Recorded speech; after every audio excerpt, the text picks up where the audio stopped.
はい、皆さん、ごじほだです。今回の動画では、初心者の方向けに Shopify のストアを始める方法をステップバイステップでご紹介していきたいと思います。はい。で、具体的に今回の動画でどういうところをカバーしていくかと言いますと、まず Shopify の登録方法、で次にストアの開設方法、初期設定などを行っていきます。で、次に商品の追加方法、商品を追加して価格をつけたりとか、バリエーションをつけたりとかをご紹介していきます。で、次に独自ドメイン設定方法、皆さんのオリジナルのドメイン URL で Shopify ストアを開設するためにこちらをご紹介します。で、次にストアを作成方法、これは実際に見える側、外観ですね。そちらの設定方法をご紹介していきます。で、決済設定、実際に支払いを受け取るときに必要な設定方法をご紹介していきます。で、ページの作成方法。商品ページ以外にも皆さんについてのページやその他必要なページの作成方法をご紹介していきます。テスト購入方法。いきなりサイトを公開するのではなくて、あらかじめ購入のテストをして、購入後にどういうメールが飛ぶかとか、購入後にどういう画面が表示されるかというのを確認する方法をご紹介します。で、最後に注文の確認方法。実際に注文があった時に皆さんがどういうところを見て、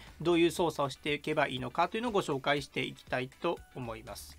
はい、ということで今回はですね、今話題の Shopify に関する使い方をもう0から100までご紹介していきたいと思います。多分100までっていうのは難しいと思うんですけども、初心者の方がですね、Shopify ご自身でサイトを立ち上げれるところまではご紹介できるかなと思います。長くなる動画だと思いますので、タイムラインで分けていますので、皆さんが見たいところだけ、そこだけ確認いただくのが良いかなと思います。はい。で、僕自身ですね、Shopify についてどういうことをやっているかと言いますと、依頼があればサイトを作ったりしています。で、実際に最近よくあるのは、飲食店の方が、デリバリーとか店頭受け取りをしたいために Shopify でストアを立ち上げるパターンが多いです。もちろん、普通にアパレルのショップを開きたいとか、ご自身の今やってるお店をオンライン化したいとか、そういった方もたくさんいらっしゃいます。僕のチャンネル、見てる方はご存知かもしれませんが、こういった、もともと海外のツールをですね、日本人の方向けに紹介しているチャンネルということで、今回は Shopify を取り上げてみたいと思います。はい。はい。で、今回の動画では Shopify のストアの開設方法についてご紹介をしておりますので、実際皆さんの方では Shopify のメリット、デメリットなどはご自身で調べているかと思いますので、はい。今回活用させていただきます。今回はもう初心者向けガイドということで、実際の画面をお見せしながらどうやって作っていくかというところをフォーカスしてご紹介していきたいと思います。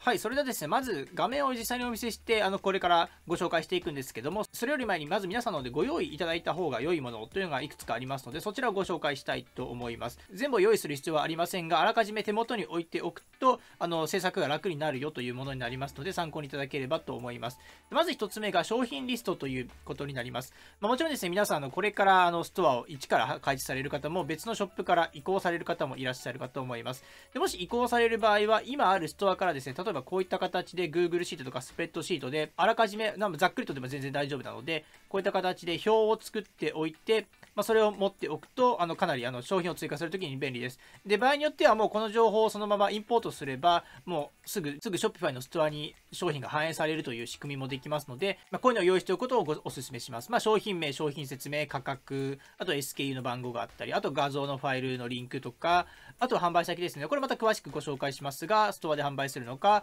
Instagram で販売するのか、もしくは全部で販売するのかなどを決めることができます。で、あと各商品にタグをつけることができまして、このタグによって商品の絞り込みが楽になりますので、キーワードがあれば、こういったタグをつけておくと、後から商品追加するときにとても分かりやすくなるので、もし可能であればこういうのを用意しておくことをお勧めします。で、次にお勧めするのが、サイト全体図ということで、これは Shopify に関わらず、ウェブサイトを作るときにあった方がいいというものになります。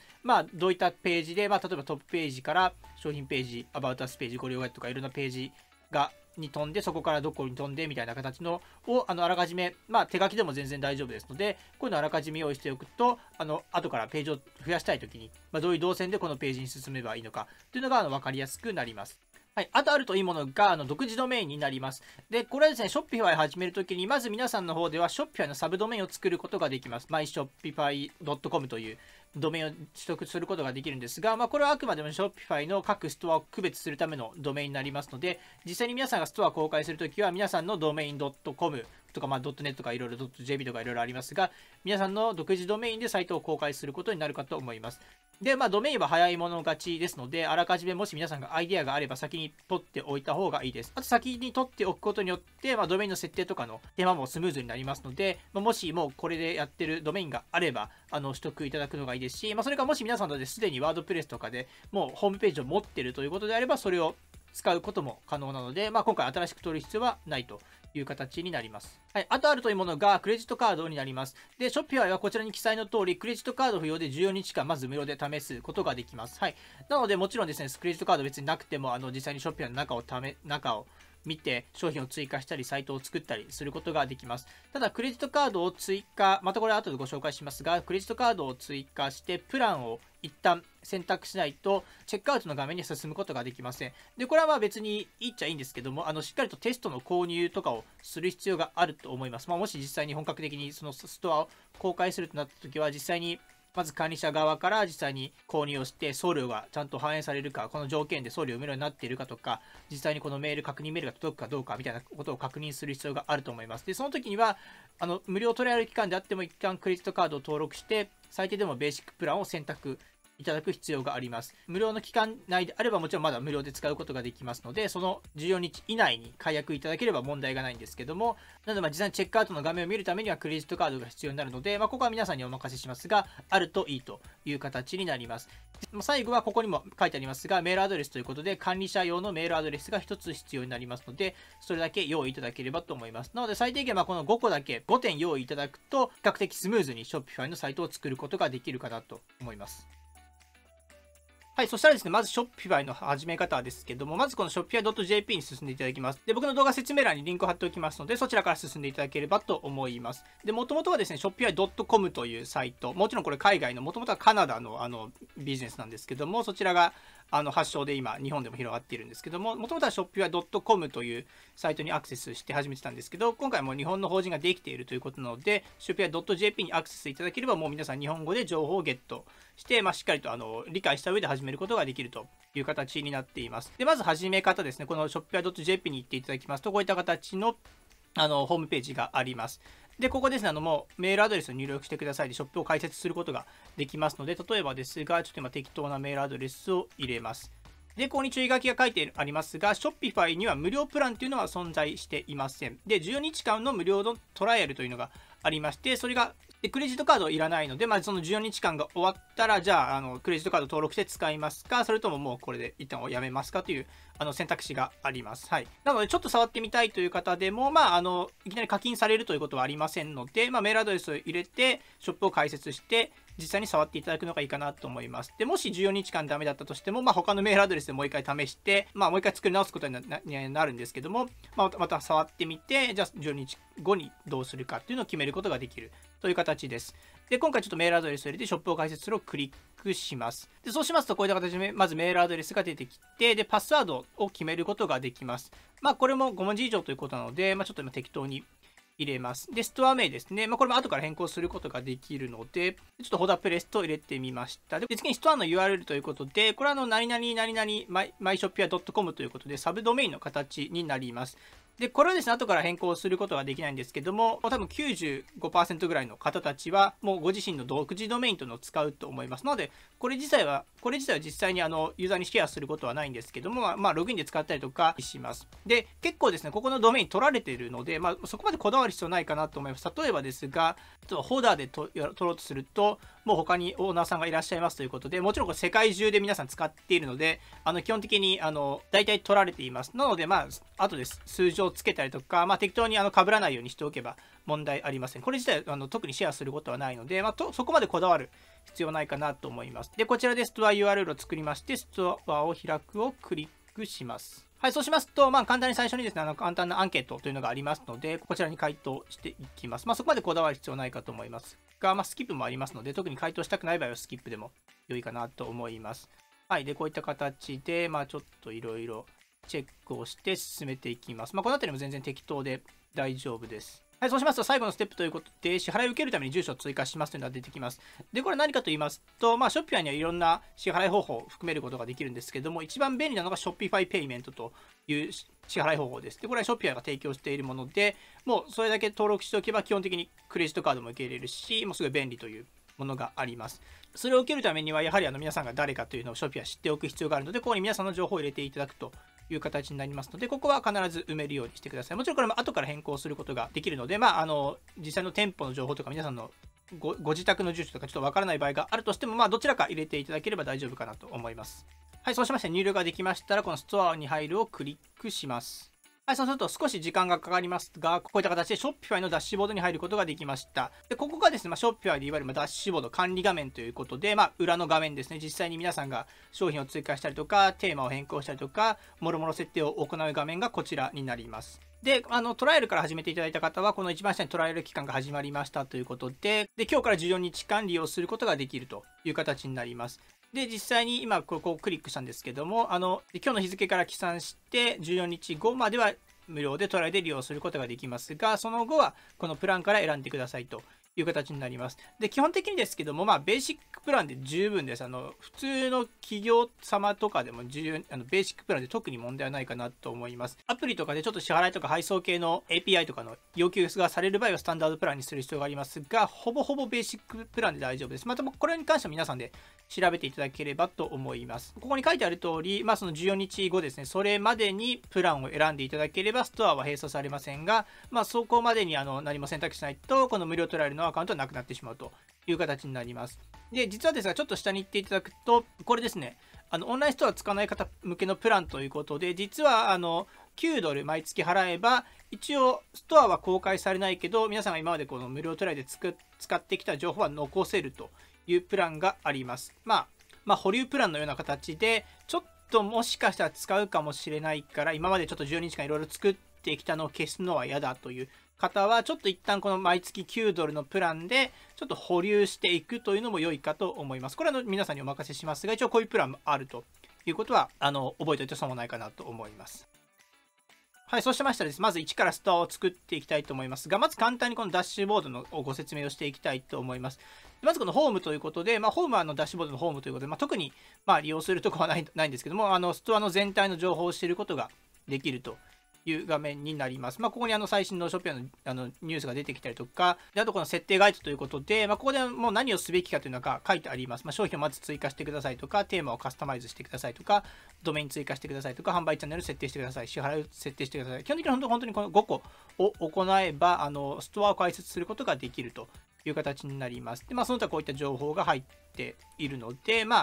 適宜ご確認いただくのが良いかなと思います。で、次のこの注文管理タブですが、実際に、これも動画の最後でやっていきたいと思いますが、実際に注文があった時に、ここに誰が注文したかというのが出てきます。はい、で、次に商品管理ということで、ここからですね、実際に皆さんの商品をどんどん追加していくという形になります。もちろん一個一個手動で追加することもできますし、アプリとかを使えば一括でインポートすることもできます。なので、あらかじめ Excel シートとかで情報を作って、価格とか商品名とか、SKU コードとか全部作っておいて、それを一括でインポートするということも可能です。はい、次に顧客管理ということで、ここはですね、実際に購入があった方とか、もしくはメルマガとかですかね、オプトインフォームを作っていた場合などは、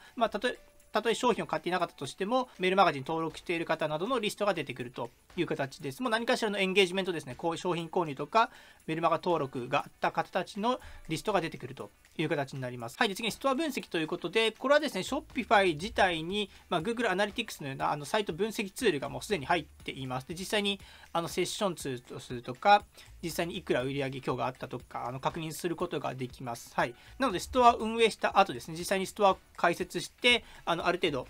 売上とか、人が入ってくるようになったら、ここを確認して、じゃあどうやって訪問者を増やそうとか、どうやって売上上げようとか、ここでも一括で確認することができるという形です。はい、あとはディスカウントということで、実際にShopify でクーポンを作ることができます。で、実際にどうやって使うかと言いますと、クーポンコードという形で、よくあるサマー2022とかそういった文字ですか、文字とか数字を購入時の画面に入れていただくと割引ができるというようなものがあるんですが、そういうクーポンコードとかをここで作成することができます。これも後ほど詳しくご紹介していきたいと思います。で、あとアプリですね。これはですね、Shopify のすごい強力な機能になるんですけども、いわゆる拡張機能、追加機能というのがあります。で、これを Shopify でアプリと呼んでいるんですけども、でも世界中のいろんな開発者の方がこの Shopify のために便利なアプリをいろいろ開発をしています。で、それは皆さんは無料で使ったりとか、有料で使ったりとかすることができます。で、例えばですが、このアプリのページに行っていただきまして、このストアをカスタマイズのボタンをクリックします。はい、そうしますと、このアプリマーケット、アプリストアですね、アップストア、Shopify アップストアというのがあるんですけども、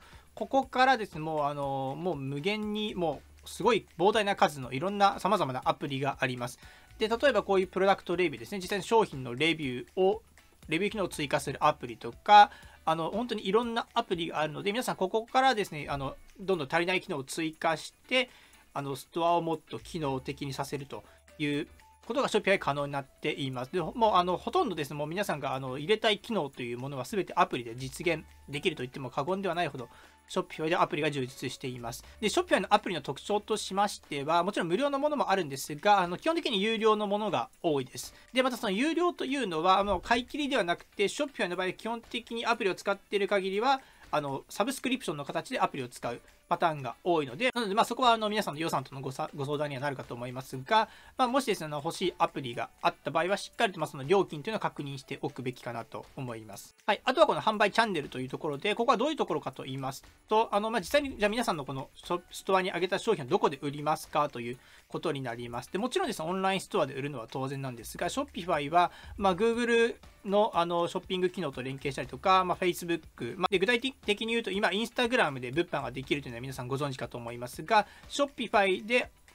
ともちろん連携することもできますので、Instagram 自体がFacebook の傘下なので、Facebook と書いてありますが、ここと連携しておくと、皆さんの商品を皆さんの Instagram アカウント経由でも販売することができると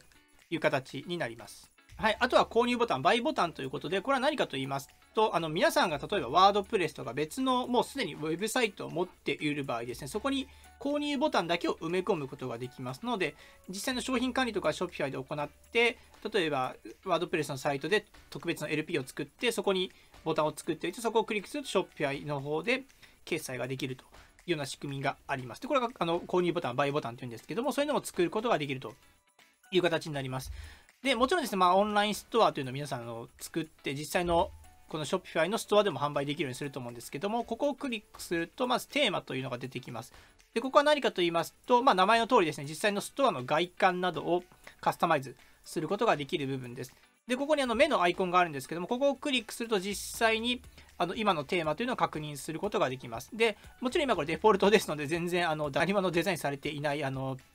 サイトなんですけども、後からご紹介していきたいと思いますが、ここからですね、テーマを切り替えたりとか、無料のテーマとかあったりしますので、そこで実際の皆さんの、ストアのフロントページを作っていくというような形になります。で、ブログ記事ということで、Shopify ではブログを書くことができます。これはすごいメリットでして、コンテンツマーケティングということで、ただただ商品を並べてても、もちろん検索からはほとんど人は来ないと思います。ただそこでブログをしっかりと書くことによって、ブログの記事にヒットして、じゃあそこからストアに来て商品購入につながるというのはもう今の時代マーケティングで当たり前のことですので、もしですね、皆さんストアを始めたら、で、もし今までワードプレスとか別のところでブログをやっていない場合は、ぜひブログを始めていただくと、すごい効果的かなと思います。で、次にページということで、これは何かと言いますと、もちろんですね、例えばストアを作成して商品を全部並べて、ストアをきれいに整えたとしても、おそらく誰も購入してくれないと思います。というのも、他の EC サイトを見ていただくと分かると思うんですけども、もちろん私たちについてとか、初心者向けガイドとか、よくある質問とか、他のページも必要になっていきます。で、そういった独立したカスタムページ、フリーページというのを Shopify ではもちろん作ることができます。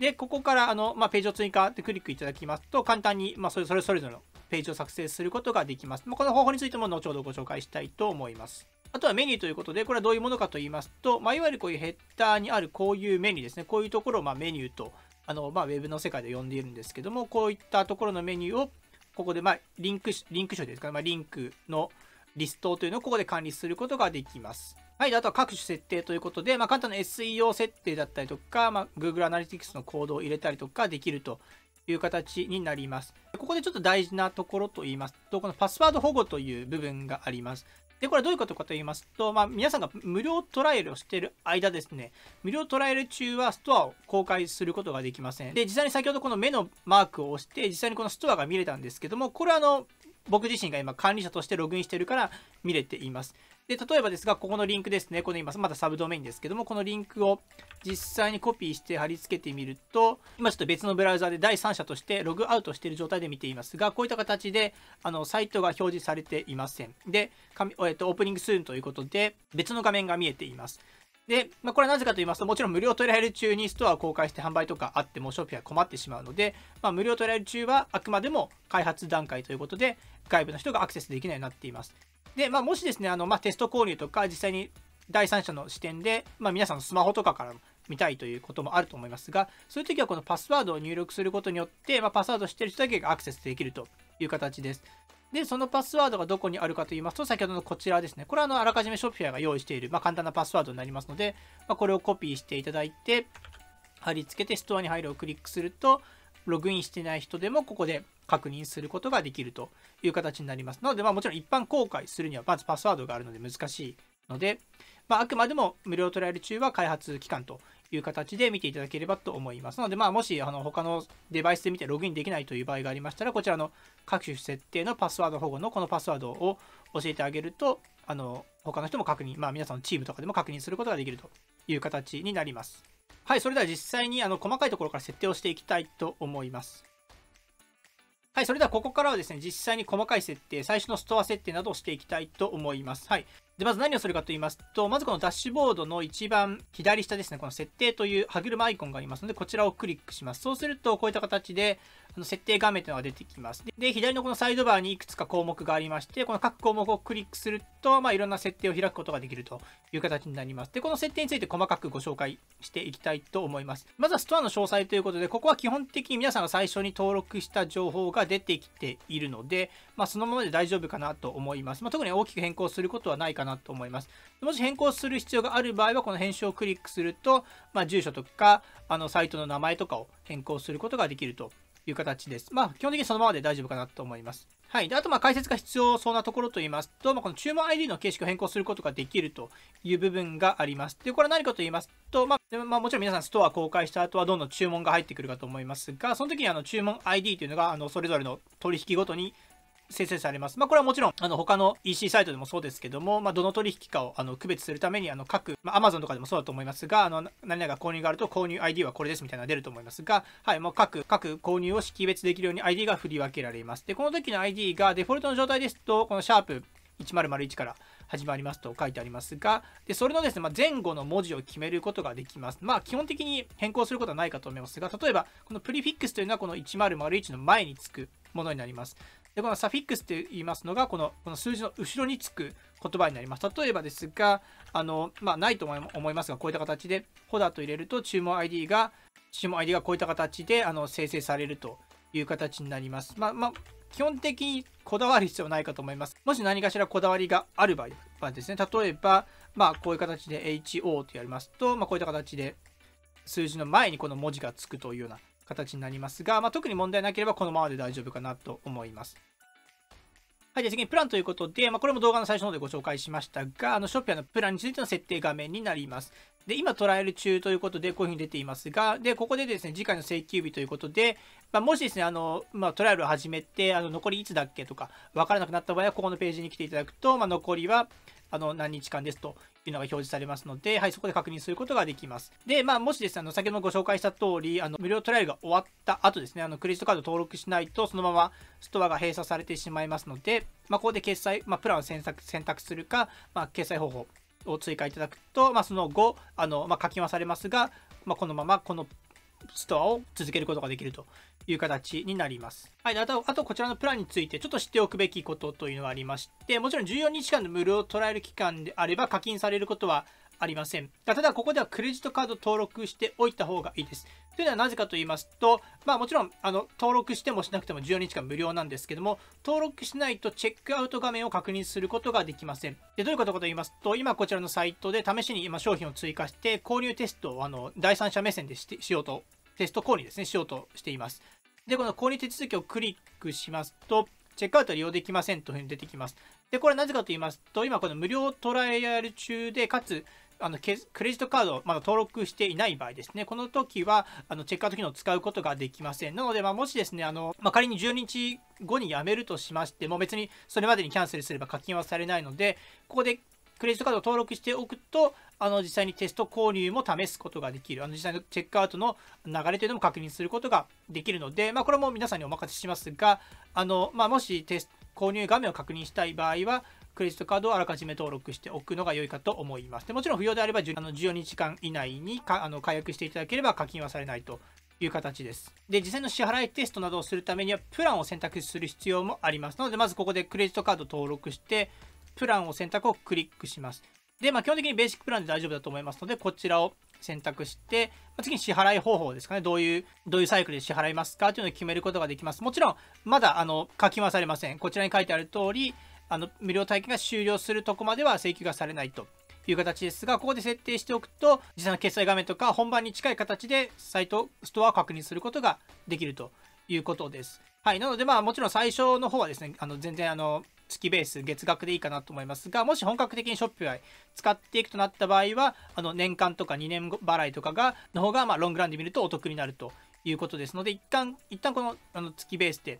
設定をして、プランを開始をするをクリックします。はい、そうすると、こういった形で今ダッシュボードに戻ってきましたが、実際にこのプランを確認すると、ベーシックショッピファイということで、$29になっていますと。で、次回の請求日が今日から14日後になっていますので、これまでに解約していただければ課金はされないという形です。はい、でちなみにですが、このプランですね、有料で始めたけど、やっぱり解約したいとか、キャンセルしたいという場合は、このプランのページに行っていただきまして、このストアを無効化するですね、こちらをクリックいただいて、これをクリックします。で、最後に簡単な理由を選択して続行をクリックするとサブスクリプションをキャンセルしてストアも無効化されるという形になります。なのでもしやめる場合はここから解約していただければ課金はされないということになりますので、はい、こちらも念頭に置いていただければと思います。はい、次に請求情報ということで、これは何かと言いますと、これはですね、これはいわゆる皆さんがショッピファイに対して払っている時の請求情報になりますので、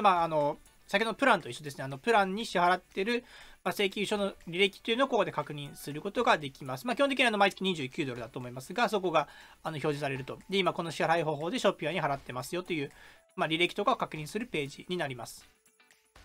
で、次にユーザーと権限ということで、これは何かと言いますと、簡単に言うと、皆さん以外にもスタッフさんを作業用アカウントとして追加することができるという形になります。で、もちろんですが、例えば皆さんが、皆さん管理者権限という一番権限が高いアカウント、役割を持ってるんですけども、例えばスタッフさんにも、ちょっと商品の追加とかを手伝ってもらいたい。でも、決済情報とか、そういうファイナンシャル的な情報は見せたくないというパターンがあるかと思います。で、そういうのも簡単に設定することができます。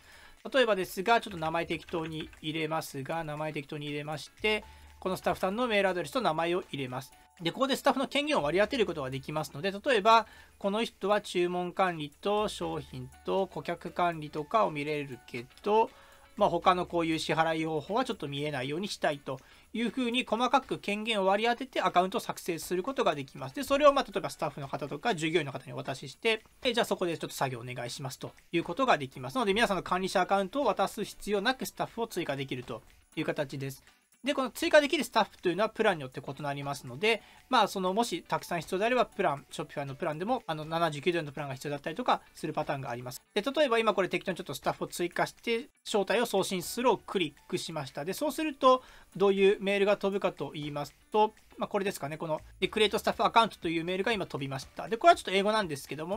スタッフに送信するものですので、あらかじめ教えてあげていただくと、良いかなと思います。で、これでアカウントが作成されましたということで、スタッフさんはこちらをクリックします。で、アカウントということで、クリエイトアカウントということで、スタッフさんはこれをクリックします。で、そして、名前とパスワードを自分で決めて、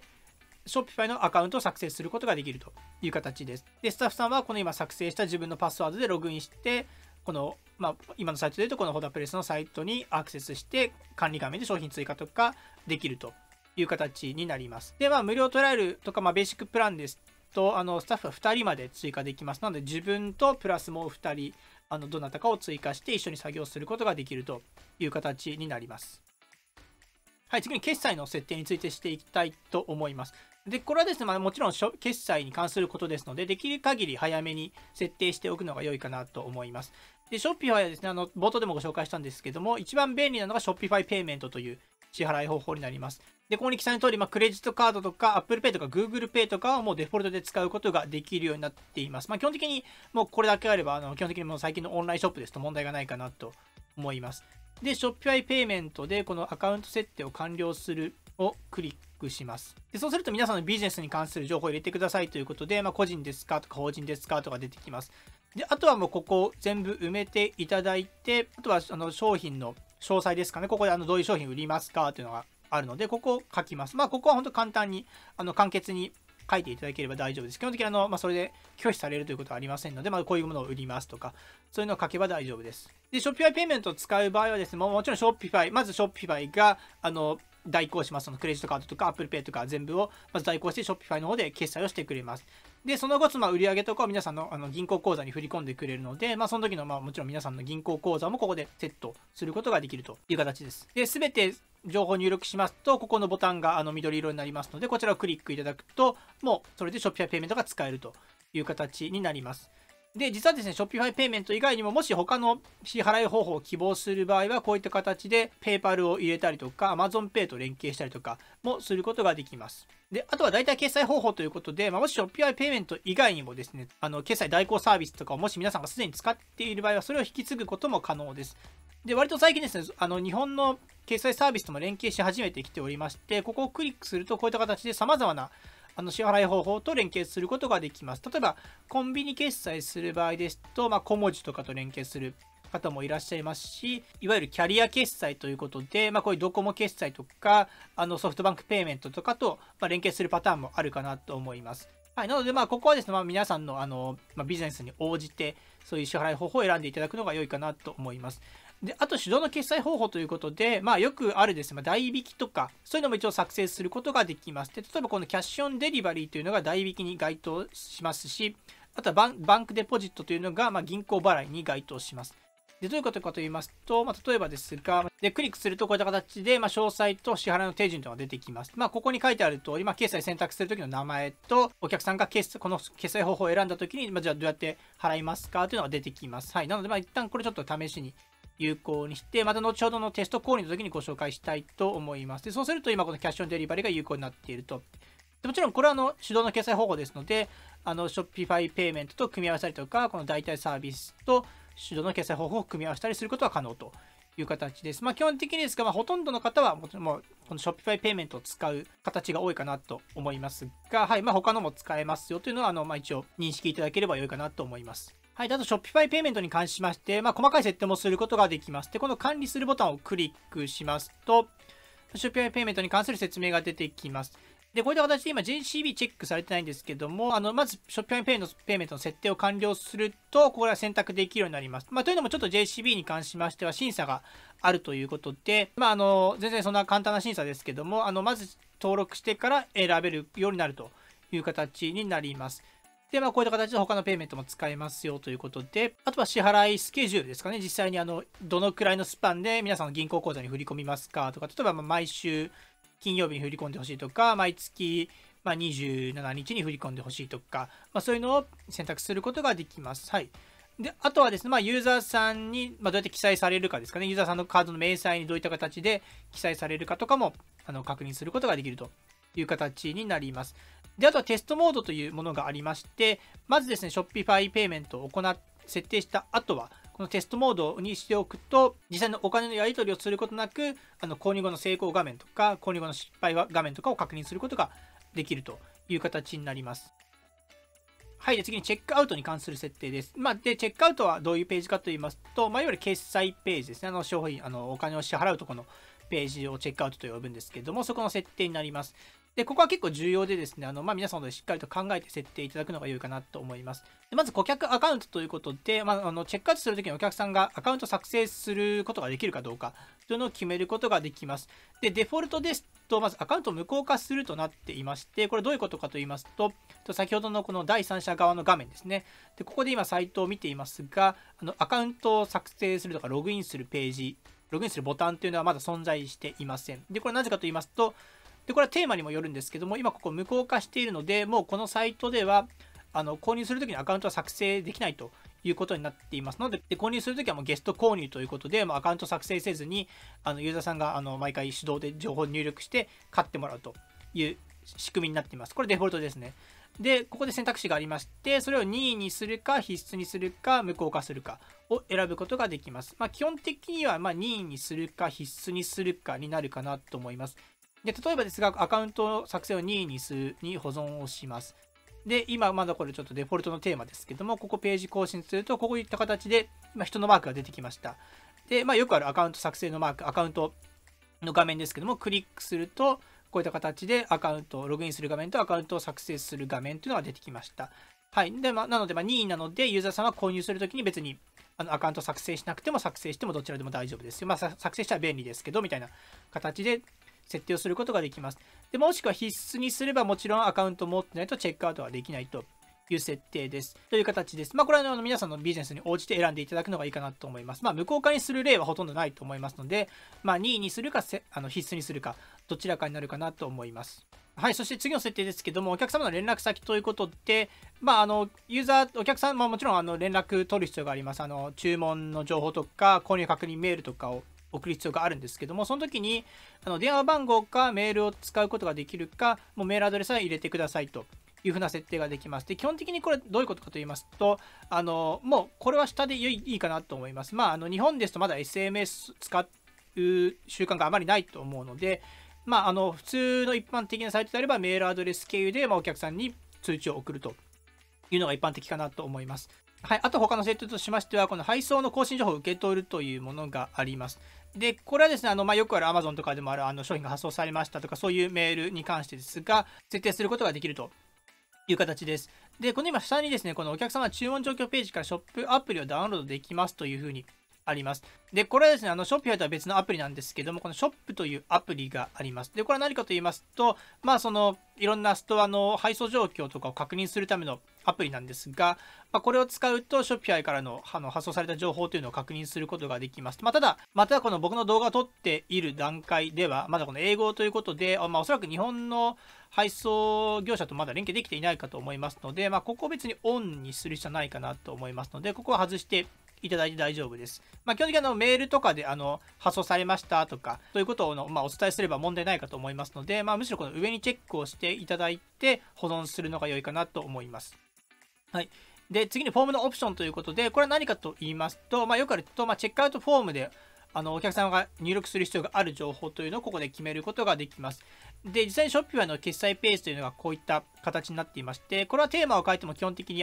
このスタイルは変わらないものになっています。で、これはですね、ショッピファイの長い経験の中で決められたこのチェックアウトのテンプレートということで、一番コンバージョン率が高いというスタイルになっています。で、ここで例えばですが、フルネーム、生命を必要とするとかなっています。基本的に日本の場合はもちろん生命入れてもらうのがいいかと思いますので、ここで生命を必要にするにして、会社名は非表示とか任意必須とかにもできます。で、ここで任意にしておくと、で、一旦ちょっとこれ保存してみたいと思いますが、今保存しました。そうすると生と名が任意というのがなくなって、これは必須になります。で、会社名という項目が新しく出まして、ここは任意という形になります。で、あとアパート、マンションとかどうしますかとか、配送時の電話番号どうしますかとか決めることができます。で、電話番号は別になくても、荷物届きますし、もしくはそのマーケティングとかそういう目的で電話番号欲しい場合は、必須にしたり任意にしたりするのでも良いかなと思います。で、チップに関しては日本ではそんなに使わないと思うので、ここはチェックしないので大丈夫かと思います。で、あとは注文処理ということで、配送先住所、請求先住所、ということで、基本的に皆さん同じだと思いますので、ここはチェックでいいかと思います。で、住所自動入力ということで、これはどういう機能かと言いますと、これGoogle のマップと連携しているので、例えばここに住所を入れる、郵便番号ですかね、郵便番号を例えばちょっと適当に入れますが、こういった形で、住所の情報が出てくるという形になっています。なので、これは皆さんの方にお任せします。で、注文の支払い後ということで、これは注文があった時の動作発送の動作に関してですけども、注文があったらもう商品を発送状態にするのか、自動では発送せずに、また手動で発送して、手動で発送しましたよというのを管理画面で設定してから処理するのかというのを決めることができます。基本的に物販、もうこれもストアによっては様々ですが、基本的に一番下にしておくのが無難かなと思います。しっかりと注文受けた後に在庫を確認して、発送が完了してから手動で、また後でご紹介しますが、オーダーの画面で発送に切り替えてから手動で切り替えるのがいいかなと思います。で、その時に発送されましたよメールがユーザーさんに届くので、そっちの方が無難かなと思います。はい、あとはマーケティング同意ということで、これは何かと言いますと、よくあるニュースレターに登録するというこういうボタンがあると思います。で、これはですね、もちろん受け取りたくない方もたくさんいらっしゃると思います。で、これは登録するオプションを表示するのはいいと思いますが、例えばこれオプションをあらかじめ選択するにしておきますと、よく楽天とかであると思うんですけども、すでにストアからの通知を受け取るみたいなのがあると思います。で、このついた状態でこのページがあると。なのでこれわざわざ手動で外さないと、ユーザーさんは勝手に受け取ってしまいますよという風になります。これは皆さんの方で決めていただく必要がありますが、しっかりとです、最近そういうの厳しいので、プライバシーポリシーとか利用規約とかでしっかりと書いて置くのが無難かなと思います。はい。あと、カゴ落ちということで、Shopify ではもちろんアプリでも追加できるんですけども、もともとカゴ落ちのこういう通知の機能がついています。で、カゴ落ちというのは簡単に言うと、例えばこういった形で、商品入れた状態で決済ページまで来たけど、やっぱり買わなかった人にアプローチするのをカゴ落ちメールとか、カゴ落ち通知とか言うんですけども、そういうのを送ることができます。で、ここに選択肢がありますので、例えば何時間後に送りますかとかいうのも決めれますので、ここで設定して、あとはこのテンプレートをカスタマイズというのがありますので、こちらのボタンをクリックすると実際にそのメールを確認することができます。ちょっとこのメールですと、Shopify のデフォルトの機能ですと、こういった形で、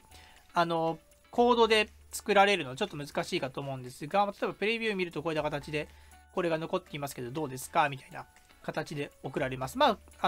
しオンにしたとしてもそのままでいいかなと思うんですけども、もし細かく変更されたい場合はアプリを追加するか、もしくはコードに詳しい方にお願いして、ちょっとここをカスタマイズしていただくのが良いかと思います。はい、あとは追加スクリプトということで、ここはですね、ちょっと高度な話になるので、基本的にそのままで大丈夫です。もし他のサービスと連携したいとか、注文状況をもっと細かく分析したいという方は、ここからコードを簡単に追加することができます。で、あと、チェックアウト言語ということで、デフォルトでは日本語、皆さんの場合日本語になっていると思いますが、もし多言語のEC サイトを作りたい場合は、ここで他の言語も追加ができるという形になります。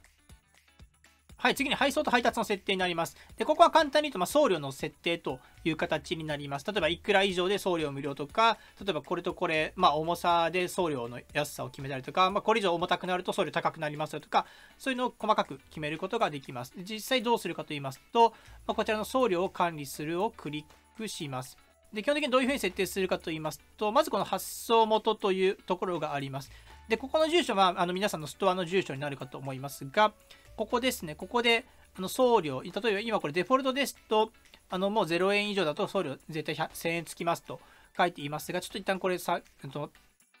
削除します。で、送料追加するを設定しまして、この独自料金を設定するにします。で、例えばですが、無料配送と設定します。で、0円にしておいて、例えばですが、注文額に基づくで、例えば最低5000円以上買ってもらって、あとは天井なしということで5000円以上買ってもらったら送料0ですよというふうに設定します。で、あと他の送料ということで、もちろん5000円以下の場合の送料も設定しなければいけないので、通常発送ですと通常発送ですと800円かかりますよということで、もう0円から4999円だった場合は800円ですよとか、こういった形で細かく設定ができます。で、あとはですね、あまりないケースかと思いますが、例えば追加料金ということで、1200円にします。で、どういう状況かと言いますと、重さが例えば5キロ以上になった場合は、こっちの価格が適用されますとか、そういう細かい設定も行うことができます。はい。で、各商品に重さも含めることができるので、それで計算されるという形です。で、あと海外配送ですかね。で、こちら自体ゾーン編集することができるので、今ですと、このチェックがされているところだけ対応されます。なので、ユーザーさんが最初住所を入れる、ここで住所を入れるので、この住所を入れますが、ここの国ですかね。ここで制限がされるという形です。で、今はもちろん対応していないので、ここに選択肢日本しかありませんが、例えばここに他の国も選択して保存すると、ここから選べるようになるという形になります。日本の中でももちろんいろんなエリアがあります。もちろん北海道とか沖縄とかですと、一般的に送料は高くなる傾向であると思いますが、例えばこのゾーン編集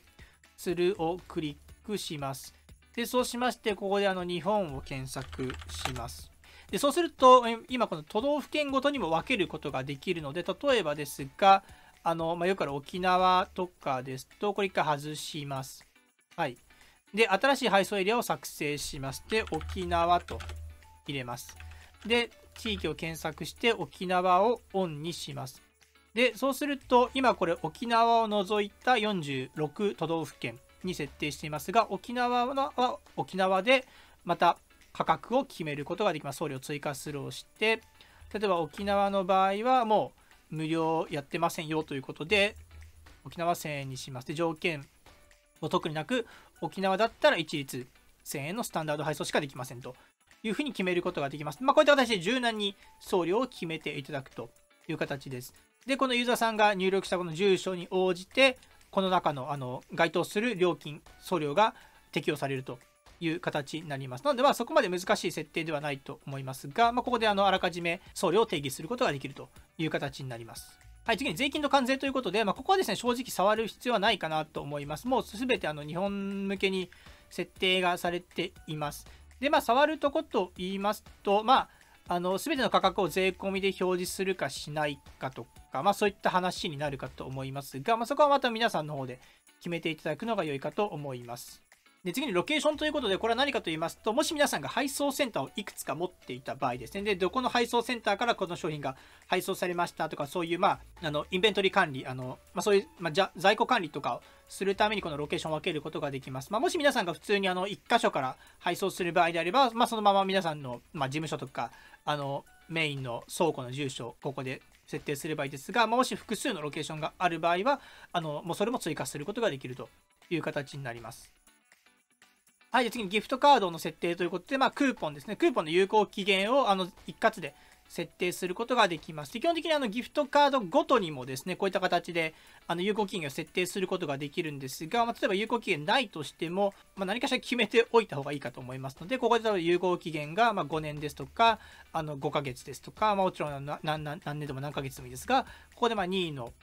有効期限を一括で決めておくことができるという設定になります。基本的にここはなしにして、各ギフトカードを作成するときに決めていただく形でも良いかなと思います。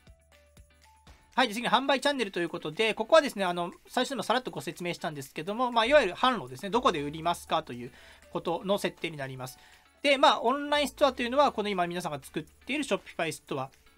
ここですかね、ここで売るという選択肢になります。で、あとは Facebook、Instagram とかで売るとか、Google ショッピーと連携するとか、あとは購入ボタンを追加するとか、そういった形の選択肢になります。で、今回さらっと触れますが、あと他の販路としましては、ポスとかですかね、そういうのも連携できますし、楽天市場とかも連携できるという形になっているので、もし必要であれば皆さんここで追加いただいて、手順を追って、手順通りに連携いただくと、楽天で売ったりとかもできるという形になります。基本的にこの4つがメインになるかなと思います。もし不要であればこういう購入ボタンとかを消していただいてもいいですし、ちょっと適当に理由を入れて消しますが、バイボタンとか不要であれば消していただいてもいいですし、Facebook と Google これ入ってますが、別に特に皆さんので連携しなければ勝手に売られるとかないですので、オンラインストアだけでまずは始めていただくので全然問題ないかなと思います。はい、次に、ドメインの設定をしていきたいと思います。はい、最初にもご紹介したんですけども、まずはですね、皆さんが最初に作ったこういうサブドメインですかね、何々何々 myshopify.com というサブドメインがサイトに当てられて、そこにアクセスするとサイトが見れるという形になります。もし皆さん本格的にこう EC サイトやっていく場合は、もちろん皆さんのドメインと紐付けておいた方が信頼性も上がりますし、ブランド力も上がりますし、SEO 対策にもなるので、もう独自ドメインを設定するのがいいかと思います。もうほとんどの方が連携する形になるかなと思います。で、今回もドメインの設定方法をご紹介していきたいと思います。まずこのドメインの画面に進みますと、こういった形で今のサブドメインが出てきています。で、あらかじめ皆さんの方では、お名前 .com とか ムードメインとかいろいろ、X ドメインとかいろいろありますが、まずドメインを購入していただきます。Shopify で購入することもできますが、管理とかちょっとめんどくさいと思うので、別途ですね、お名前 .com とかそういったところで購入しておくと、他のサービスも連携しやすいので良いかなと思います。もしくは、もし皆さんが今ホームページを持っている場合、例えば、何々 .com というもうウェブサイトを運営している場合は、そのサブドメインとして Shopify のストアをくっつけることも可能です。例えば、shop. 皆さんの名前 .com みたいな形にすることで、もう今までのホームページので培ってきた SEO のパワーというのをショップの方にも引き継ぐことができるので、割と皆さんのショップの方にも SEO からもユーザーが来やすくなりますし、あとはもう皆さんのドメインと同じドメインということで、もうそれこそ信頼性が上がるという形になりますので、はい、そこは皆さんので決めていただければと思います。で、どうするかと言いますと、まずこのアクションですね、既存のドメインを接続するをクリックします。で、接続したいドメインを選択してくださいということで、今ちょっと僕の方で試しに取ったドメインがありますので、こちらで次へをクリックします。はい。で、今回はちょっとメインドメインですね。サブドメインじゃなくてメインのドメインを接続するという形にしてみましたが、はい。で、こういった形で今、ドメインを接続、新しく購入したドメインを入力しました。で、手順を確認するをクリックすると、ここで Shopify の方で、日本語サイトですけども、接続方法というのが出てきます。はい、で実際にですね、どうやってやるかと言いますと、まず皆さんの方のドメイン会社の管理画面にログインいただきます。で、ちょっと今これのフリーノムというちょっと無料のドメインのサイトでちょっとテスト用に取っていますが、ここでですね、DNS というのを絶対皆さんのドメインのサービスでも変更できるようになっています。X サーバーとかもそうですし、お名前 .com でも、ムームドメインでもそうですが、こういった形で追加できるようになっています。で、これどうするかと言いますと、ここにですね、日本語の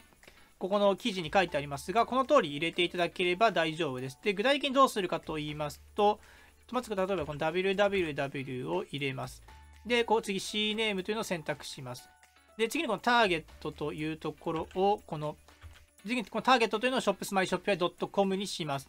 で、次に A レコードを入れるんですが、ここがこちらのコピーした文章を入れます。で、これでセーブをクリックします。はい、そうするとこういった形で今追加することができました。で、この A レコードに関しましては、ちょっとドメインのその会社によって、ここにアットマークを入れたりとか、星マークを入れたりとか、これアスタリスクマークですかね、こういうのを入れたりとか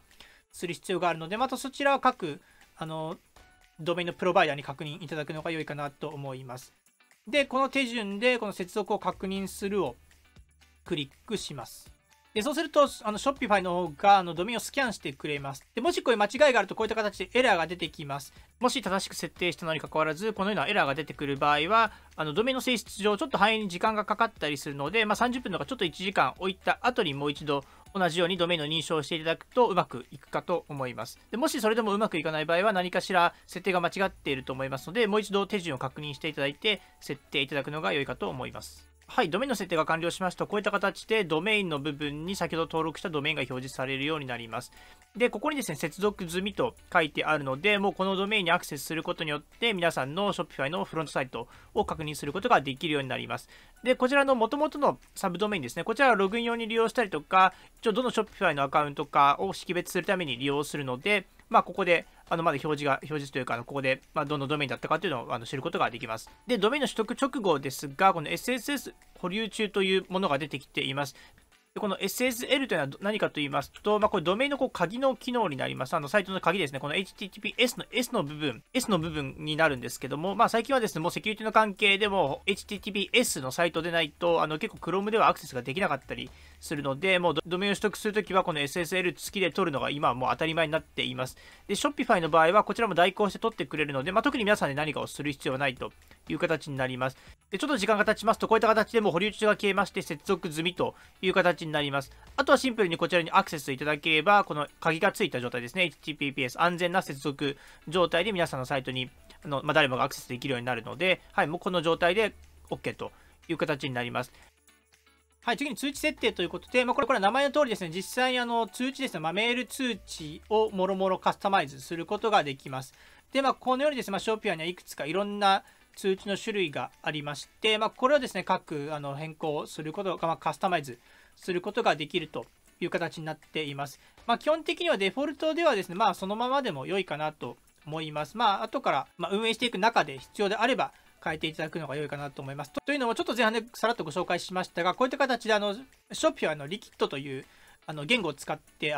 システムを作っているんですけども、ちょっとこういったコードで書かれているので、ちょっと明るくない方がいじるとメールが壊れてしまったりとかしますので、うかつに変更はしない方がいいかなと思います。こういった形でコードに書かれています。でプレビューをクリックすると、どういったメールか分かりますので、例えばですが、こういう文章とかですね、こういう日本語をそのまま置き換える分には問題がありません。ご購入いただきありがとうございますとか、これはありがとうございますにするとか、誠にありがとうございますとか、そういう風に変更する分には問題ございませんが、こういうコードを消してしまうと、そのメールのレイアウトが崩れてしまうので、こういう件名とかはですね、全然変更いただいても大丈夫ですが、こういうコードの部分は触らないように、こういう文章だけ変更するという形なら全然問題ないかなと思います。で、こういった形で各いろんなメールがありまして、いつ送信されるかとかも書いてありますので、そういうのをあらかじめ変更しておくと良いかなと思います。はい、あと下に進みますと、メールの開封追跡ということで、Shopify の方ではですね、Shopify から送ったメールというのを開封したかどうかというのを調べることができます。これは今のメールマーケティングが当たり前ですが、送信して実際に開封してくれたかどうか、その開封率みたいなのを調べることも大事だと思いますので、ここはそのまま推奨されているこのままの値で良いかなと思います。で、あとはスタッフ通知ということで、実際に購入があった時にですね、スタッフに送るメールという形で、それも通知を送ることができます。で、例えば今これ管理者だけは追加されていますが、もし他のスタッフさんにも送りたい場合は、ここにメールアドレスですね、他にも送信したいスタッフさんのアドレスを入れておけば、その人にも同じメールが届くという形になりますので、ここは必要に応じて追加するのがいいかなと思います。で、テスト通知も送信できますので、例えばこちらをクリックすると、今この管理者のメールですかね、こちらのメールに、実際どういうメールが飛ぶかというのを確認することができますし、しっかりと受け取ることができるかどうかというのも確認することができます。で、今こちらですね、実際に今送ったものですが、山田太郎がこの時にこの注文を行いましたということで、こういう、今これ全然適当な情報ですけども、こういったものが Shopify からスタッフとか管理者に送られるという形になります。管理者への注文通知ですので、これぐらいのメールでいいかなと思います。詳しい情報は、実際にログインをして、注文のところを見て、確認すればいいと思いますので、はい。こういうメールも飛ぶというのがあります。ここは通知の設定になります。はい。で、次に、ファイルという設定があります。で、これは何かと言いますと、このストアで使っている画像ファイルとか、動画ファイルとかいろんなファイルがあると思いますが、そこを一覧で管理することができる、メディアライブラリーのようなページになります。例えばファイルをアップロードして、こういった形で今画像を1つ選びました。そうすると、こういった形で自動的にアップロードしてくれて、いつアップロードされたものとか、そのサイズとかを知ることができます。で、このリンクをコピーというのをクリックすると、実際に Shopify のサーバーの中で保存されている画像にアクセスすることができるので、このリンクを使って、他のところでちょっと使ったりとかもできるという形になります。で、注意点としましては、最大サイズが1ファイルサイズあたり20メガまでしかアップできないので、あまりにも大きい、あまりにも高画質な画像ファイルとか、大きい動画ファイルとかはアップロードができないので、そこだけ注意いただければと思います。で、あとはですね、1サイズあたりの上限はありますが、もうそのファイル数には上限がありませんので、正直無制限に画像をアップロードすることができます。これが海外ツールである Shopify のメリットであります。そのファイルの上限はないという形になりますので、どんどんですね、皆さんの商品の画像とかもどんどん追加しておくと、いいかなと思います。で、次は言語に関しての設定です。で、これは名前の通り、もともと Shopify っていうのは海外のツールなんですが、もう今ではもう日本法人があるほど、もう日本でも浸透しているサービスになります。で、皆さんの方で、そこまで日本語化する必要はないかと思いますが、もし細かいですね、言い回しとかの変更が必要であれば、こちらからカスタマイズが可能という形です。で、具体的に何ができるかと言いますと、もちろんストアの言語ということで、デフォルトでは日本語だけなんですけども、もし越境 EC とか、もしグローバルなストアにしたい場合は、この言語追加をクリックして、もうその言語を追加すれば、そのままストアの言語になるという形です。で、あとは各テーマごとにもちろんテーマの中でしか使われてない言語というのがいくつか、言語というかそういうフレーズがいくつかあるんですが、こういった形で、もう全部ここに入っているので、そういうのも変更することが可能と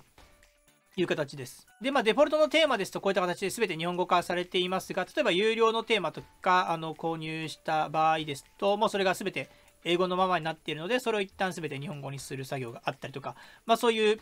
ことも必要ですので、ここの情報は知っておいて損はないかなと思います。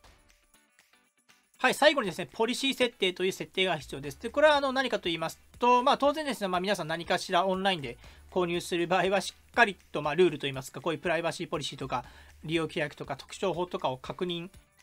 されると思います。もちろん信頼にもつながりますし、このストア本当大丈夫かっていうのを、お客さんに伝える必要もあります。で、ここはですね、Shopify の方でもこういった形で入力できる場所がありますので、ここにも皆さんのそういう利用規約とか特徴法の情報とかを入れておくのが良いかなと思います。で、実際にここはどこに表示されるかと言いますと、これ今チェックアウトページに来ていますが、この下の部分ですかね、チェックアウトのページの下に行きますと、こういった形であらかじめリンクを用意してくれています。で、クリックすると、もうそれがポップアップで開くようになっています。なので、別の画面に遷移するとかはないので、そのままもし確認されたいお客さんがいれば、ここで確認して、納得して購入してくれるという形になります。もちろん別のページとして、しっかりとした他のカスタムページとして作ることができますが、あらかじめここに書いておくのも良いかと思います。特徴法とか利用規約とかプライバシーポリシーに関しては、もうウェブサイトで何かを販売するときには設けなければいけないページですので、ここプラスアルファでしっかりと Shopify のカスタムページの方にも作っておくと無難かなと思います。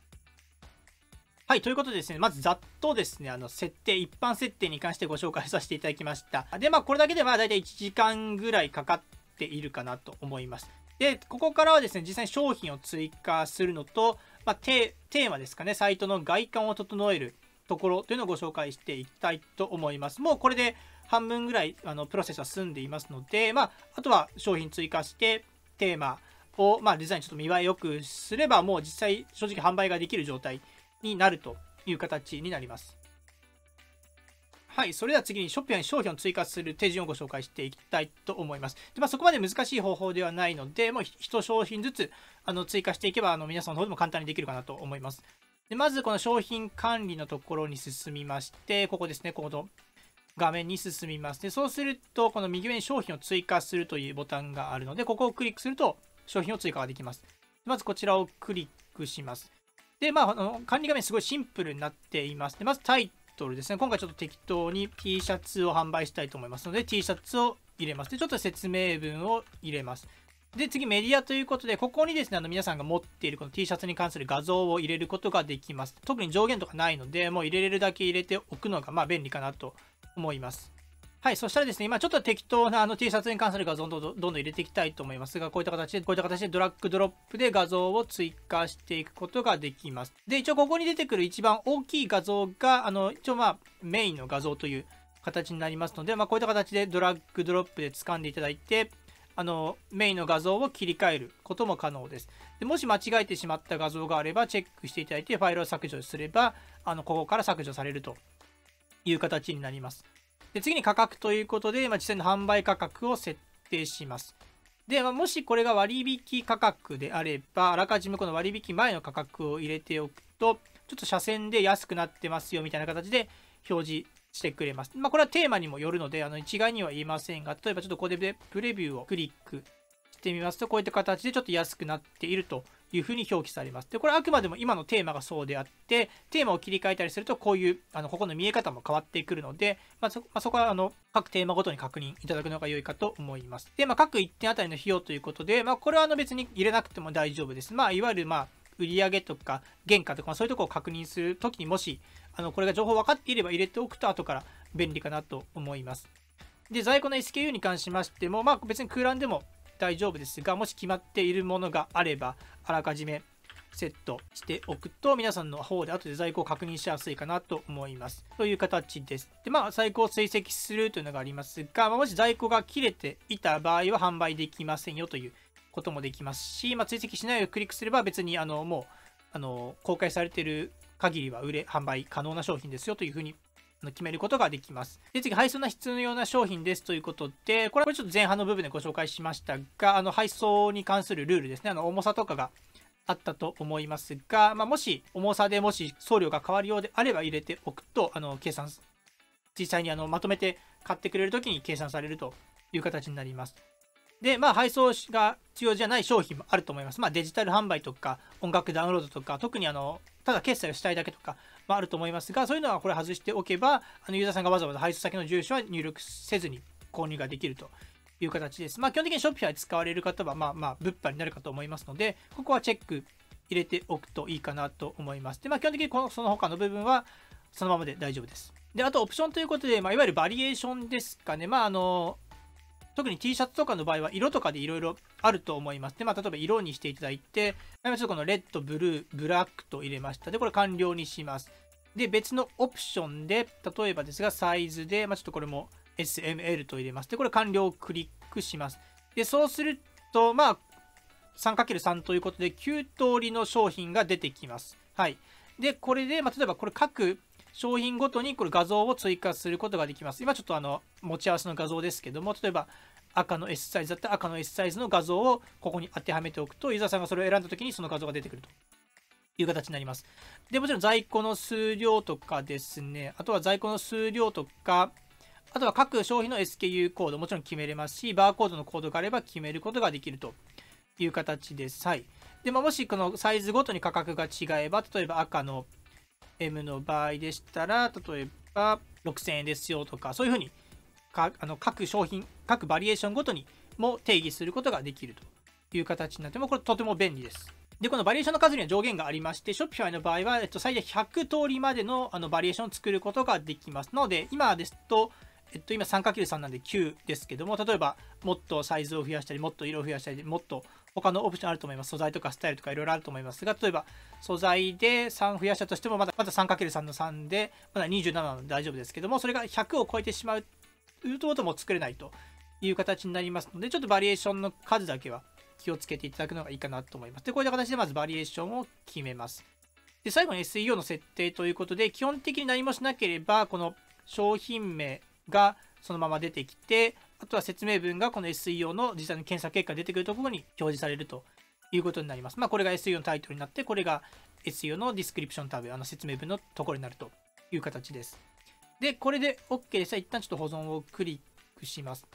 で、次に右の列ですね。右の列では商品のステータスを決めることができます。もしまだこれ編集中にしておきたくて、まだ公開したくないということであれば下書きでいいですが、もう実際のお店の方に反映 OK ということであればアクティブにします。で、お店の方に表示するためには、このオンラインストア、販売チャンネルでオンラインストアでもオンになっている必要がありますので、一旦これ管理で、じゃあオンラインストアチェックついているので、実際の表のページにも表示されますねという形になります。で、次に商品整理ということで、これはですね、いわゆるカテゴリーみたいな形で各商品のカテゴリーを分けることができます。で、今回例えばですが、ファッション。例えば今回ファッションですので、ちょっとファッションアクセサリーを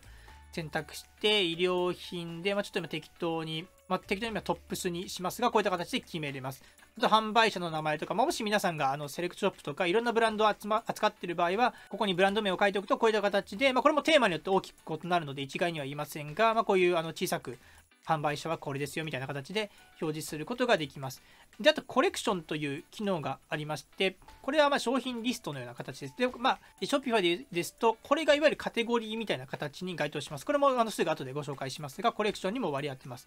で、タグというのも決めることができまして、例えばニューとかタグをつけておいて、例えばニューとか2020とかつけておきます。そうすると後からこれもまた商品を絞り込むときに便利になりますので、タグをつけておくといいかなと思います。何かしらヒットする、関連のするタグがあれば、つけておくと良いかなと思います。はい。あとですね、商品に関するちょっとヒントとしましては、もしですね、似ている商品がある場合は、それを複製することも可能です。で、ここにですね、もうすでにすでに作成した商品の今管理ページに来ていますが、ここに複製ボタンがあります。で、これをクリックすると、商品を複製するということで、もうコピーすることができます。で、どの部分引き継ぎますかということで、例えばですが、この画像とかをクリックして、商品を複製をクリックすると、もうそのままその商品の画像を引き継いでくれます。はい。で、あとは、また足りない部分を新しく設定するという形で、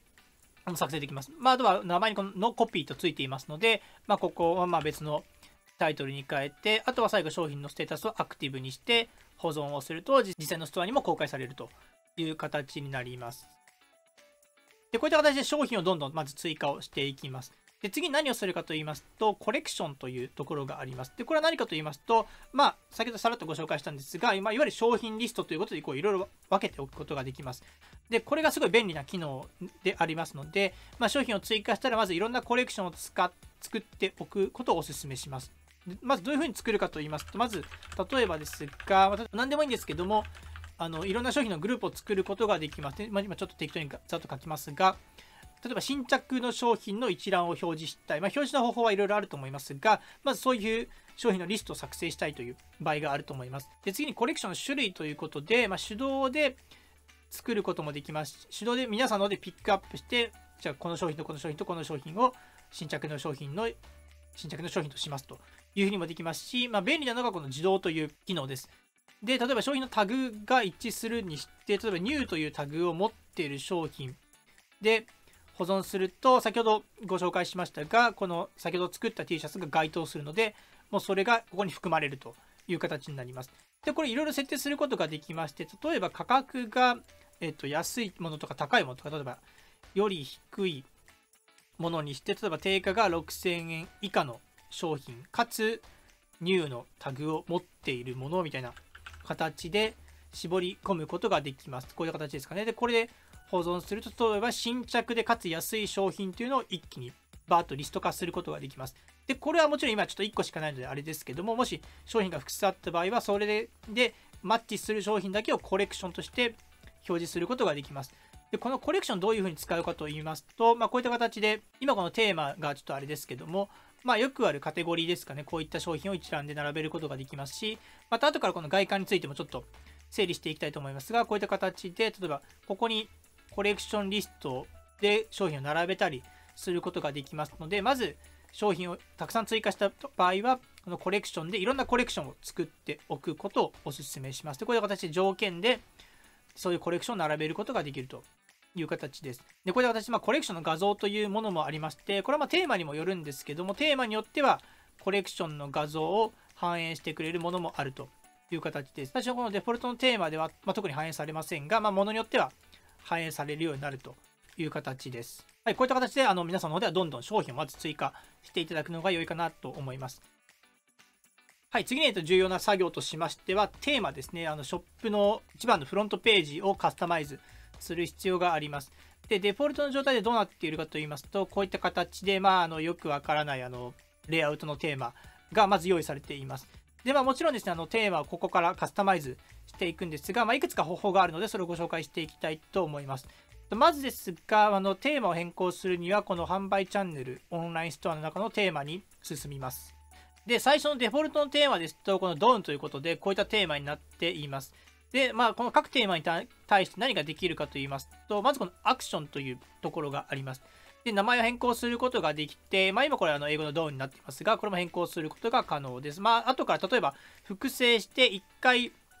今のテーマいいけど、ちょっと変更してみたいと。でも変更した後バックアップがないと戻せないので、一旦今のテーマを保存しておくことができます。で、この時に、名前を書き換えて、例えば、このテーマの名前で、名前変更で、例えば、今日の日付とかですね、分かりやすいように、例えば分かりやすいように名前を付けておくと、じゃあ、この時に保存したものだというのが分かるので、こういうふうに複製を取ってからテーマを変更しておくと、後から事故が減るかなと思います。はい。で、あとはですね、コード編集ということで、もしコードに明るい方ですね、この Shopify のリキッドコードに明るい方がいましたら、こういった形で、このテーマのコード自体をいじることもできます。もちろん任意のところに何か機能を追加したりとか、コードを追加したりとかもすることができます。で、基本的にまず皆さんが行うことと言いますと、このテーマの画面に来てカスタマイズだと思います。で、このカスタマイズをクリックすると、いわゆるページビルダーみたいなものが立ち上がりまして、このリアルタイムでページを確認しながらカスタマイズすることができます。で、こういった形でどうなっているかと言いますと、まずこの一番左の列ですね、ちょっと今全て小さくしますが、左の列に各ブロックが並んでいます。で、例えばこの画像バナーというのがこれに該当するんですが、例えばこれを掴んで移動させると、こういった形で場所を変えることもできますし、そもそもです。これもともと用意されたものですので、いらなければ、この目を押していただくと非表示にすることができます。で、あとはもうこの画像バナーをクリックして、いらなければこのセクションを削除するをクリックすれば画像のこのバナーは消えるという形です。で、あとはリッチテキストとかもありまして、で、すべてはこのセクション追加からまず追加することができます。例えばですが、先ほどのテキストですかね、テキスト。例えばテキストでこのリッチテキストというのをクリックします。そうすると今一番下にですが、リッチテキストというのが出てきました。で、これをクリックして、例えば背景とかも変えることができます。このアクセントとかですかね、いろいろ変更することができます。で、今この文章が入ってますが、ここも書き換えれますし、見出しのサイズとかも変えることができます。で、これはちょっと簡単な説明と、あとはコールとアクションということで、ボタンですかね、クリックして別の画面に飛ばすことができます。で、Shopify の場合はとても便利で、ここをクリックすると、あらかじめ自分が持っている、自分のサイトの中の各ページにすぐアクセスできるようになっています。なので、例えばクリックしてコレクションに飛ばしたいときは、この新着のコレクションに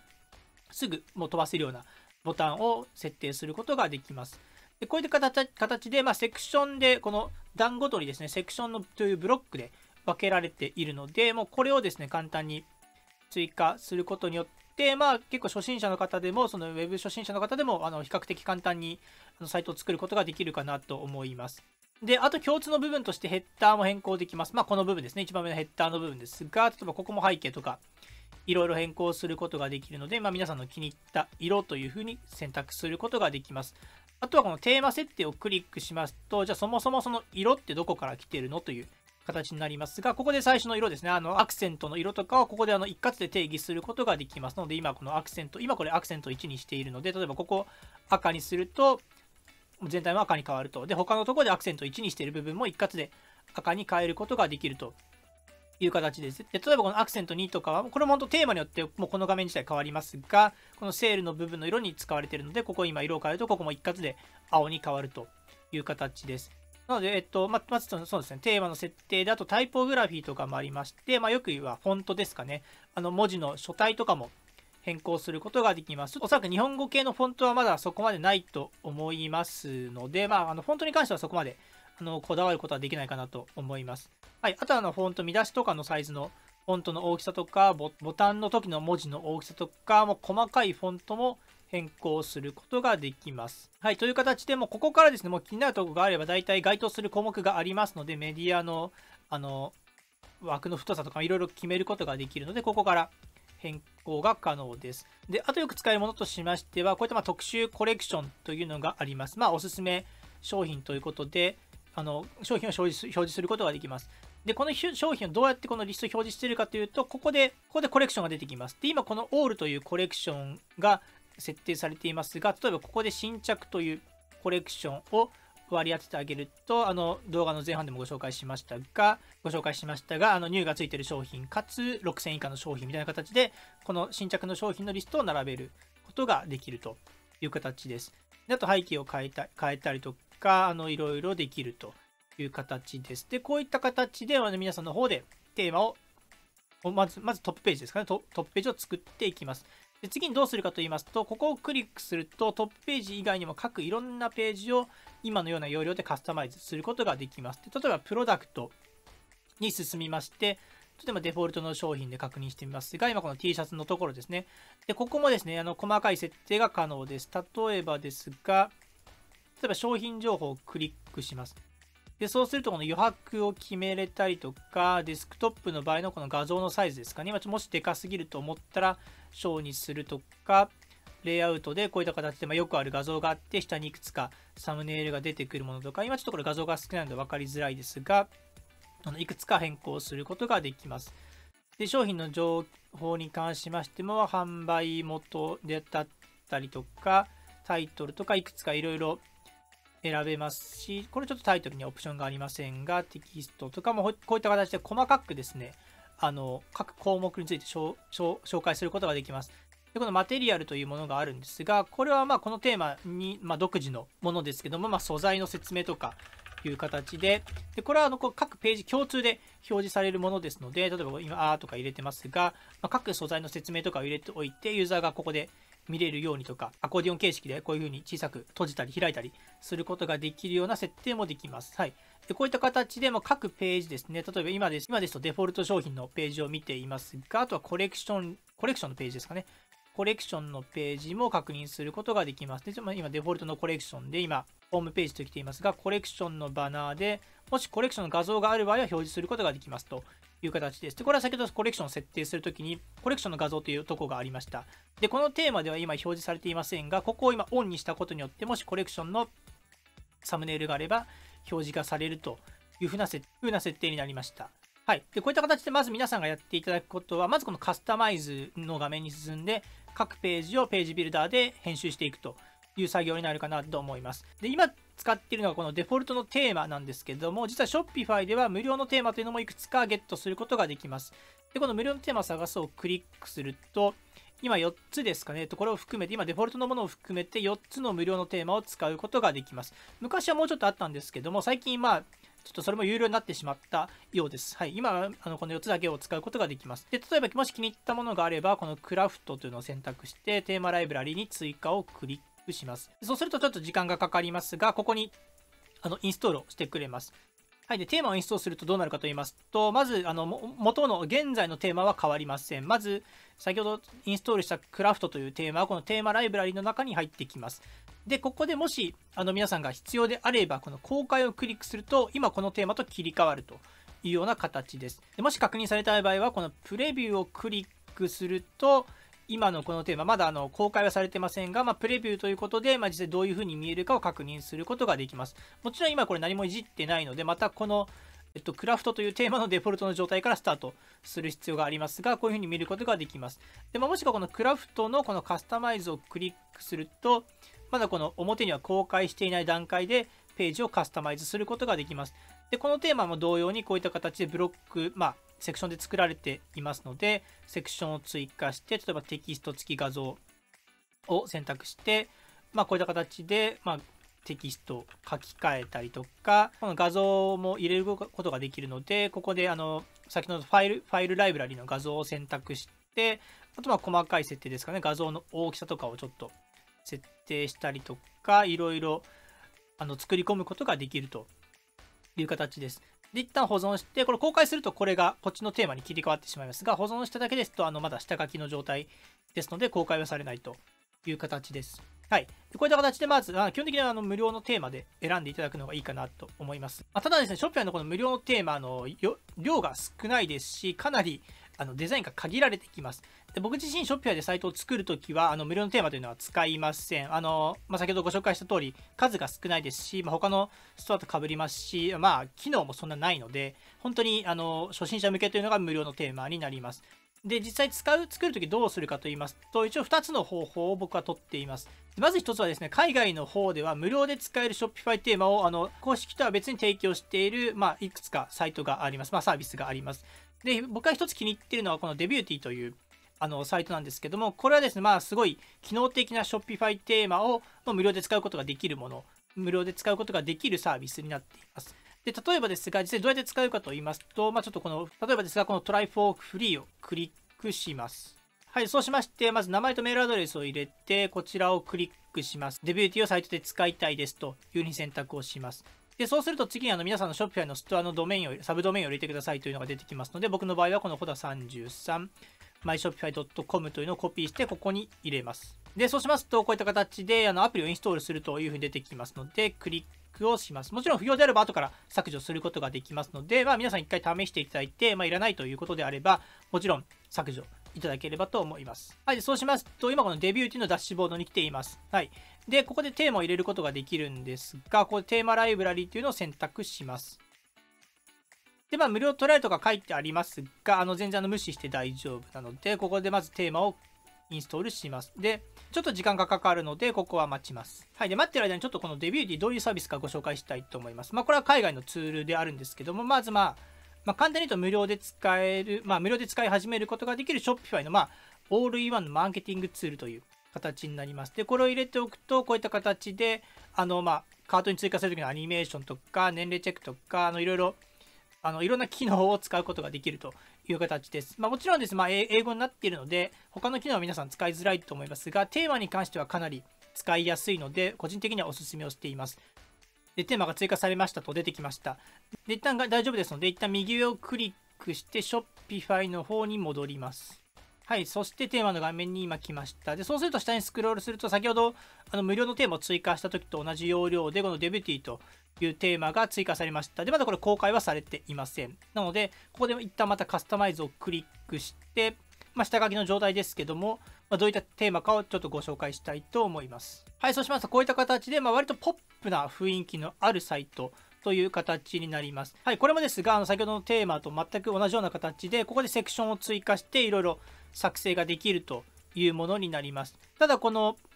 雷マークがついているものに関しましては、有料の機能になりますので、この辺りは触れなくて大丈夫かなと思います。で、このセクションを追加して、例えば、よく先ほどもご紹介したコレクションリストを選択して、例えばこのコレクションで、どのコレクションにしますかということで、この新着コレクションを選びます。で、これ選択ですね。クリックします。で、真ん中のコレクションは、ちょっと今適当に入れますが、ホームページというコレクションを選択します。とか、こういった形で簡単にですね、おしゃれな、もう無料のテーマとは、多分段違いにおしゃれなサイトを簡単に作ることができます。実際僕はこれでサイトの制作を行ったこともありますので、割と使えるかなと思います。あとは画像、あとは例えばイメージで検索してテキスト付きの画像を入れてみて、ここに、これも先ほどちょっと同じ画像になりますが、こういうのを入れて、ここのテキストも書き換えることができますので、こういった形でテキストを書き換えてあげるという形で作成ができます。で、これもヘッダーももちろんカスタマイズすることができますので、このヘッダーですかね、ヘッダーをクリックして、例えばですが、メニューが今メインメニューになっていまして、ここもロゴも変更することができます。ロゴをクリックいただいて、ちょっと全部同じロゴになってしまいますが、もし皆さんのロゴがあれば、ここで共通のロゴを割り当てることができるという形です。でもちろんフッターに関しましてもカスタマイズすることができるので、フッターに進みまして、SNS のアイコン表示しますかとかしませんかとかいろいろ、これですかね、決めることができますし、本当にですね、細かく設定することができます。で、一旦保存しまして、あと例えばカートページとかもカスタマイズができるので、かなり面白いです。こういった形で表示がされています。逆にですね、ちょっと機能がありすぎて分かりづらいかもしれないので、そういった方は先ほどのご紹介した無料のテーマでも良いかと思いますが、結構このデビューティーというテーマもなかなか使えるので、もし無料のデフォルトのテーマじゃつまらないという方がいたら試していただければと思います。でもう一つの選択肢としましては、これ制作の時よく使うんですけども、もうできているテーマを購入するパターンが多いです。で、海外のマーケットでは有料でテーマが販売されています。で、Shopify の方でも有料のテーマというのを販売しているんですが、Shopify の方は、公式であるがゆえに、もちろんしっかりしているんですが、結構価格が高いです。で、こうやって見てみると、280ドルとか300ドルとか、そういう価格帯になっているんですが、こういった僕が使っているこのコードキャニオン、テーマフォレストというサイトでは、だいたい69ドルとか89ドルとかでテーマが販売されています。で、例えばですが、こういったこの辺りのテーマですかね、かなり機能的なテーマになっていまして、ちょっとプレビューを確認してみますが、実際にですね、こういったストアを簡単に作ることができます。もうインストールをするだけで簡単に作れます。で、ちょっとこういうポップも出てきますし、こういう絞り込み機能もかなり充実していますし、こういう商品ページもかなりモダンと言いますか、本当に今の時代に合ったような形のテンプレートをしています。で、ものによってはですね、サイズガイドは最近ついていると思いますが、こういうウィッシュリストにも追加することができますし、こういう比較機能もついているので、クリックして商品を、コンペアですかね、比較する機能というのも、もうテーマ自体に含まれていますので、通常ですと Shopify のアプリで別で、定期的にお金を払って買わなきゃいけないんですけども、このテーマの場合は1回購入すれば、もうこういう機能が全て含まれて使えるという形になっているので、僕はたまにこう制作するときは、このテーマを使って制作することがあります。で、こういった形でデモサイトとか全部プレビューで見ることができるので、イメージが近いものがもし皆さんあれば、こういうのを購入して、あとはもう商品だけ置き換えればもう皆さんのストアにできるという形です。このサイトも割とすごい洗練されてる感じで、もうマウスを載せるだけで、もうクイックビューとかでこうパッと見ることができたりとか、でもすぐカートに追加ができて、ここからチェックアウトができるとか、そういったというテーマがもう世の中たくさんあるので、もしですね、Shopify でストアをされる場合は、有料のこういうテーマを買うっていうのも一つの手かなと思います。もちろんそれが皆さんの予算とか、そこからご相談いただければと思うんですけれども、はい、そういう方法も一つあるというふうに捉えていただければと思います。で、こういった形でまずカスタマイズのボタンをクリックして、実際の表のページをカスタマイズいただくという作業が必要になります。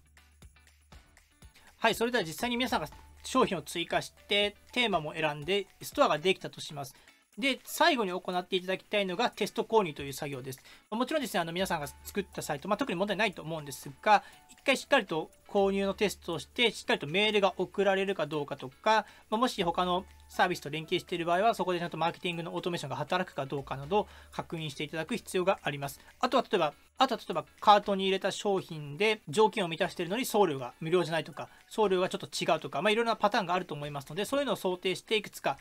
しっかりとテスト購入をしていただく必要があります。で、その方法をご紹介したいと思います。で、動画の最初でもご紹介したんですが、無料トライアル期間であったとしても、クレジットカード登録してプランを選択しないと、チェックアウトの画面を試すことができないので、もし必要であればそこまで行っていただいて、もちろん不要であれば、もちろん14日間以内に解約すれば料金は発生しませんので、もし必要であれば試していただくのが良いかなと思います。はい、それでは実際にちょっとテストの購入をしてみたいと思います。で、適当にホームページに進みまして、まず商品をちょっとカートに追加したいと思います。まず確認すべきことは、やはりもしバリエーションがある場合は、その各バリエーションで価格が問題ないかというところだと思います。例えばこの場合ですと、先ほどちょっと設定しましたが、この赤の M の時だけ6000円になるようにしていまして、他の組み合わせの時はセールで5500円になるというふうに設定しているので、問題はないかなと思います。で、例えばこれちょっとカートに追加してみます。はい。で、他に例えばちょっとブルーを2個追加してみたいと思います。で、まずカートを見るを確認して、問題ないかと、各、合計金額とか問題ないかを確認します。で、次にご購入手続きをクリックします。はい、そうしますと、これも動画の最初の方でご紹介しましたが、これが Shopify のチェックアウトページになります。で、ここにユーザーさんがまずご自身の E メールアドレスを入れて、あとは住所を入れていきます。はい、で、ちょっとこれ適当に情報を入れていきますが、こういった形で、皆さんの方でちょっと情報を入れていきます。で、配送方法を選択するに進みまして、で、この次の画面でしっかりとした配送のオプションが出てくるかを確認します。で、今回は、5000円以上無料というふうにしていますので、特にね、他の選択肢もないので、もう5000円以上なので無料になっているという形です。で、これで OK なので、お支払い情報に進みます。はい、でそうしますと、今、Shopify ペイメントになっているので、こういうふうに表示がされています。クレジットカードか、PayPal かで代引きが選べるようになっています。で、代引きの、なぜこう代引きになっているかと言いますと、ここですね、こちらで、キャッシュオンデリバリーで代引き決済というのを表示しているので、今この画面でもここに代引きが出てきたという形です。で、その説明文がここに出ているという形ですね。で、あとですね、今このテストモードにしていますので、実際のクレジットカードでは今決済ができないようになっていますので、テストモードになっています。で、この支払いに関してどういうテストができるかと言いますと、2パターンありまして、まず成功した支払いですね、しっかりとユーザーさんが情報を入れて、しっかりとクレジットカード情報が正しい情報で、決済に成功したパターンと、あとは失敗したパターンですね。カードが間違っていたりとか、有効期限が古かったりとか、いろんな理由がありますが、カードが拒否された場合の 2つのパターンをシミュレーションすることができます。で、これはShopify の公式サイトにこういった情報が載っていますので、これをそのままちょっと使ってやっていきたいと思います。例えばですが、ビザのカードで、これは成功したパターンですね。で、この下に失敗したシミュレーションを行うということで、皆さんの方で両方確認いただくのが良いかなと思います。で、例えばこれカード番号で、4242というのを入れます。で、有効期限は、将来の日付いつでも OK ですよということですので、適当に入れます。で、セキュリティコードも適当でということなので、今3桁の数字を入れます。はい。で、今すぐお支払いをクリックします。で、そうするとどうなるかと言いますと、問題がなければ商品購入という形になります。はい。といった形で今商品の購入が完了しました。で、これがいわゆるShopify のサンキューページと呼ばれる画面になります。注文があって、ありがとうございました画面、もうサンキューページと呼ぶんですけども、いわゆるこの画面がそこに該当しますという形です。こういった形で情報が見えるという形になります。で、買い物を続けるボタンをクリックすると、ユーザーはまたトップページに戻るというのが Shopify の仕組みになります。で、ここで何を確認するかと言いますと、まずしっかりとメールが届いているかという情報になります。で、これ今ちょっとテストのメール確認していますが、まず、ご注文内容の確認というメールが購入者宛てに届きます。で、これが問題ないかどうかをまず皆さんので確認いただきます。デフォルトの状態で、特に問題ないと思いますが、こういった形で商品がありましたよというのがまず購入者に届きます。で、もう一つこちらですね。こちらは管理者、チームの方に届くメールというのも飛びます。で、これもしっかりと届いているので、特に問題はないかなと思います。で、先ほどは成功した例の支払いを確認しましたが、必要であれば失敗した例ですね。こちらのガイドを読んでいただいて、こういったクレジットカード番号を入れて決済をすると、支払いに失敗したパターンというのもシミュレーションすることができるので、そちらも確認しておくべきだと思います。で、今実際に決済があって購入がありました。もちろんテストモードなので、こちらにお金が入ってくることはありませんが、注文管理というところで注文が作成されました。で、こちらを確認しますと、今こういった形でどんどんShopifyに注文が入るんですけども、1列ごとに注文が入ってきました。で、クリックすると、この人の情報を詳しく知ることができます。で、今クリックすると、これちょっとテスト注文なので、テスト注文っていうのが出てきていますが、普通の注文であれば、これは表示がされないという形です。で、各商品を見ますと、オーダーしたものですかね、色とサイズとか、SKU 番号出てきますので、ここで皆さんの方で発送に流すという形です。で、実際の支払い方法とかタイムラインというのも分かります。何分前に何があったかというのが分かります。で、ここでご自身がコメントを書いておくことができるので、もしスタッフが例えば皆さんの方で商品梱包済みとか、スタッフに、ここはスタッフと管理者だけが見れるので、この人に関するやり取りをここで、チャット、タイムラインみたいな形で残すことができます。これすごいShopifyの便利な機能です。で、あとはこのユーザーにもタグをつけることができるので、例えばお得意様とか、よくあるのが VIP ユーザーには VIP とつけておくと、後から絞り込みがしやすくなったりします。で、今回の場合は、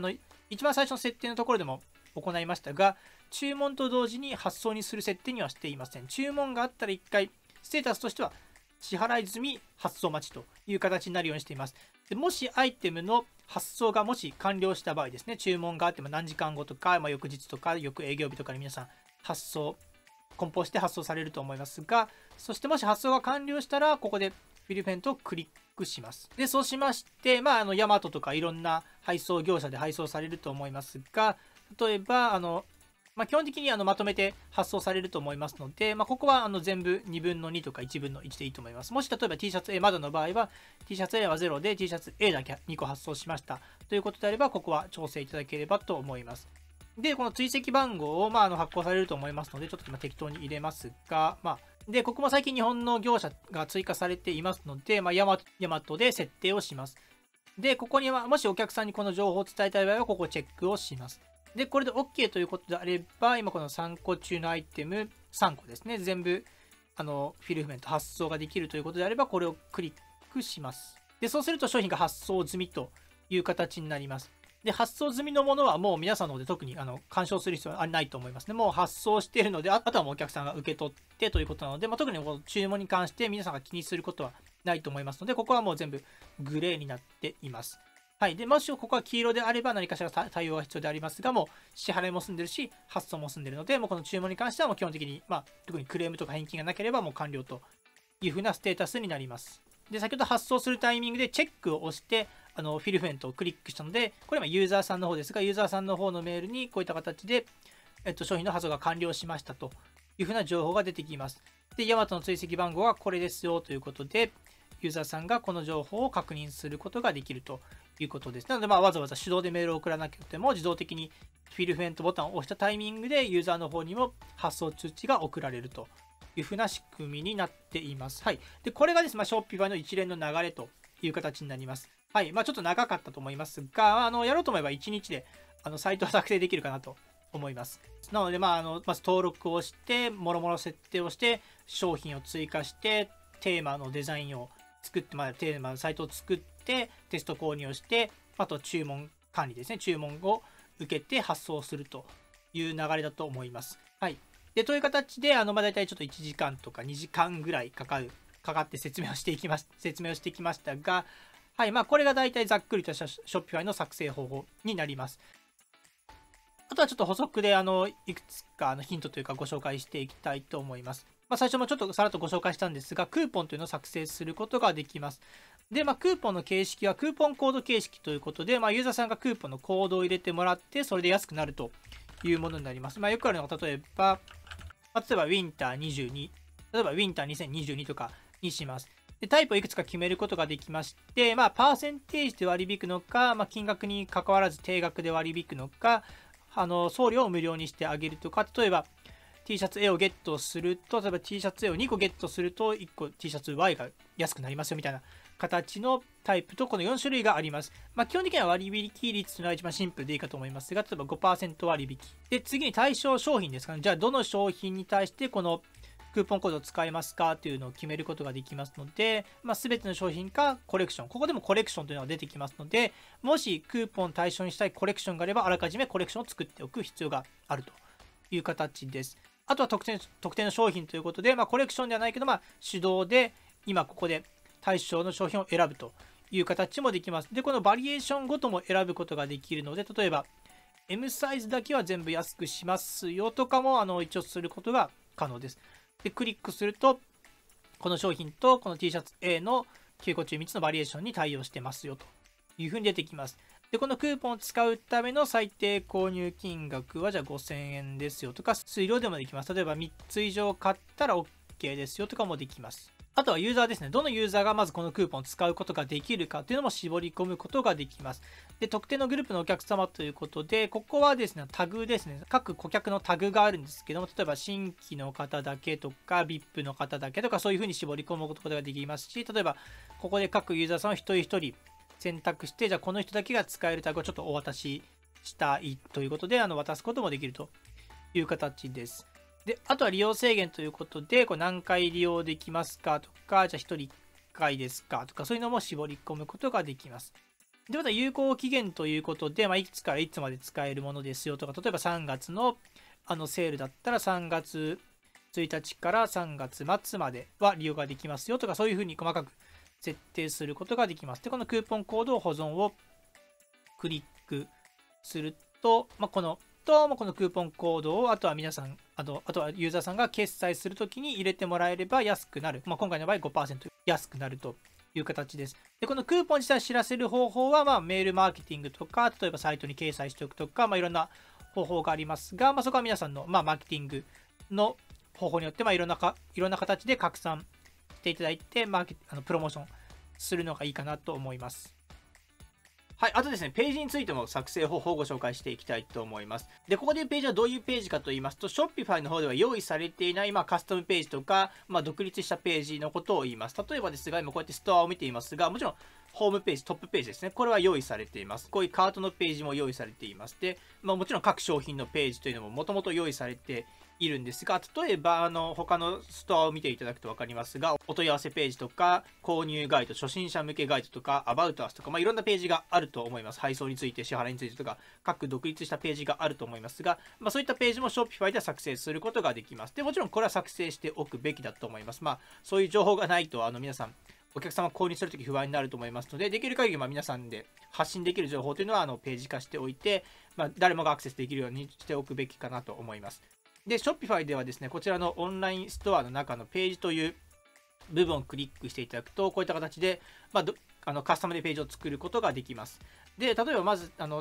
ページを作ってみたいと思いますが、まずページを追加をクリックします。で、そうするとこういった形でタイトルとコンテンツ、ブログみたいな形でページを作ることができます。で、例えばここに、例えばタイトルを私たちについてというタイトルにします。で、コンテンツをちょっと適当に貼り付けますが、ここに皆さんの好きなように書いていただくという形です。で、注意点ですが、ここはですね、基本的なこういうテキストエディターしか使うことができません。で、明るい方は、コードに明るい方はこういった形で、HTML で装飾することもできますが、ここ自体にはページビルダーみたいなものはついていないので、もし必要であればアプリを追加して、そこで皆さんの方でいじっていただく形になるかなと思います。アプリについてはまたすぐ後でご紹介したいと思います。で、例えばこういった形でテキストを入れて、で、画像は入れることができますので、ここにまた新しく画像をご自由にアップロードすることができるので、アップロードして画像を挿入したりとか、もちろん、テキスト装飾ができるので、下線を引いたりとか、いろいろすることができます。で、これで良いということであれば、ここに公開にチェックを入れて保存をすると公開されましたというふうに出てきます。で、一旦公開をすると、この SEO のところですね。まずタイトルのところが、ここはそのまま日本語になっているので、ここは英語で About Us って書いてあれば特に問題ないんですが、ここ日本語になってしまうので、このスラッグのところですね、ここはできれば日本語ではなくて英語にしておいた方が、SEO 的には分かりやすいです。はい。あとはシェアされた時も特に問題なくシェアされます。なので、About Us とか、About とか Who とかそういう言葉にしておいて保存すると。で、そうすると、もうそのままこのページですね、このページにアクセスした時に、こういった形で先ほど作った画面が表示されると。この部分ですね、今僕が書いた、ここが表示されるという形になります。で、これが簡単なページの作り方という形になります。で、じゃあこの作ったページをどうやってここに飛ばすかと言いますと、もちろんここのリンクをいろんなボタンとかにあればいいんですが、一番メインな動線の貼り方としましては、まずメニューに進みます。動画の前半でもご紹介しましたが、こういった形でリンク集ですね。今、このヘッダーのこの部分ですね。このリンク集、このヘッダーのメニューというのを、このメインメニューというところで管理しています。なので、例えばここにもう1個、About Us を追加したい場合は、メインメニューをクリックします。で、ここにメニューの項目を追加するをクリックして、例えば About、会社概要とかでもいいですが、About Us と入れます。で、これも Shopify の便利な機能で、クリックすると、もうすぐ、そのストアの中の各ページにアクセスできるようになっているので、ページをクリックして、私たちについてを選択します。で、追加をクリックします。で、あとは、もし必要であれば、こう並び替えをしたりとか、あと、サブメニューみたいな形で、一つ階層を下げることもできます。で、例えばこれでメニューを保存して、ページを更新すると、ここに About Us が出てくるという形です。例えば、なので、ユーザーさんがホームに行きまして、About Us をクリックすると、先ほど作ったページに飛べるという形になります。これが基本的なページの作り方です。で、ただ、先ほどご紹介した通り、この方法ですと、こういったシンプルなページしか作ることができません。もし、例えばコードの LP みたいな、ランディングページみたいないろんな画像があって、ボタンがあってみたいなページを作る場合どうすればいいかと言いますと、そこではアプリが必要になってきます。もしくはHTML コードに詳しい方にお願いするとかの方法がありますが、基本的にもし皆さん初心者の場合はアプリを使っていただくのが一番いいかなと思います。で、その場合アプリ管理に進みまして、ここからこのストアカスタマイズをクリックすると、皆さんのストアにアプリを追加することができます。皆さんのストアに最適なアプリを入手するというのがありますので、これどう検索するかと言いますと、ページビルダーと入れていただくといろんな候補が出てきます。で、こういった形で、いろんな開発者の方がですね、Shopify のためのページビルダーというのを提供しています。で、個人的なおすすめとしましては、大きく3つ有名なページビルダーがありまして、1つ目がこのページフライというものです。で、もう1つがこちらの Gem Pages というページビルダーです。で、最後が将軍ランディングページビルダーというものです。で、この3つ、どれかしらが、海外でですね、結構人気がありまして、どれもレビューがかなり6000レビュー、2000レビュー、2600レビューということで、ほぼ星5、どれも星5になっています。なので、どれも使いやすいんですけども、あとは価格との相談という形になるかなと思います。で、例えばこのページフライに関しましてですと、これは一応無料のプランがあります。はい。で、ただですね、ページタイプ各1ページということで、正直これはですね、ほぼ使えないと同じ形になります。どういうことかと言いますと、例えば商品ページで1ページの1つのテンプレートが作れる、ホームページで1つのテンプレートが作れるみたいな形になりますので、無料ではあるんですが、ページを作り放題ではないという意味になります。で、僕が個人的によく使っているのがこの Gem Pages というものになりまして、こちらですと月15ドルかかるんですが、これは Unlimited Pages ということで、これは無制限のページを作ることができるという形です。あとはドラッグドロップエディターになっているので、比較的直感的にページをブロックとかを組み合わせて簡単にページを作ることができるような仕組みになっているので、個人的にはこれをお勧めしています。あとはこの将軍というページビルダーも結構人気がありまして、これは39ドルから使うことができて、これは25の独立したページを作ることができるという仕組みです。で、これもドラッグドロップエディターがあるので、これもブロックを組み合わせる形で簡単にページを作ることができるようになっていますので、もしですね、デザインに優れた、ランディングページのしっかりとしたページを作成されたい場合は、こういったアプリを入れていただくと良いかなと思います。で、例えばですが、今回はこれですかね、Gem Pages というのを実際に使ってみたいと思います。で、有料で課金にはなるんですが、ほとんどのアプリの場合は無料体験という期間があります。もちろんこの期間内にキャンセルすればもちろんお金はかからないので、試してみて損はないかなと思います。で、今回ちょっとこれを試したいと思いますので、このアプリを追加するをクリックします。はい、そうしますとインストールしようとしていますということで、このアプリをインストールをクリックします。はい、そうしますと、簡単なアンケートみたいな形で、経験はありますかとか、どういうふうに使えますかとか、いろいろ出てくるので、ちょっとここは適当に回答いただければと思います。はい、そうしますと、これ今 Gem Pages を使っていますが、こういった形のダッシュボードに来ています。で、実際にページを追加するときは、このランディングページというものが、各独立したページに該当します。で、ここをクリックすると、先ほど僕が作成した私たちについてというページが出てきました。で、例えばこれをクリックしますと、はい、これをクリックしますと、こういった形で、今の Gem ページの方で変換してくれました。で、あとはですね、これはちょっと使ったことある方だとわかると思うんですけど、ワードプレスのエレメンターみたいな形で、もうこちらからブロックを選択して、それをこう当てはめていくという作業になります。例えば今、2列にして、ちょっとローを作ってみました。で、こちらにヘディング、見出しを入れて、ここにテキストブロックを入れて、みたいな形で、こういう形でもうどんどんブロックで作ることができるようになります。で、こういうヒーローバナー、ちょっとでかい画像のこういうバナーを入れて、で、ここにもエレメントを入れることができるので、じゃあここにちょっと YouTube の動画を入れて、みたいな形で、こういった形で直感的にページを作ることができるのが、この Gem ページの強みになっています。で、こういった形のブロックがたくさんありますので、こういうカウントダウンタイマーを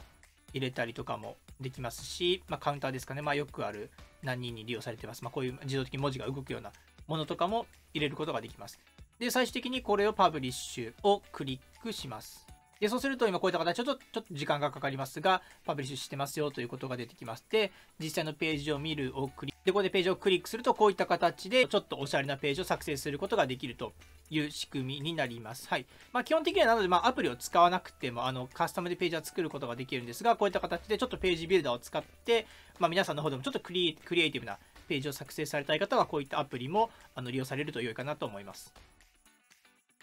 はい、という形でいかがでしたでしょうか。今回ちょっと長い動画になってしまいましたが、Shopify をゼロからですね、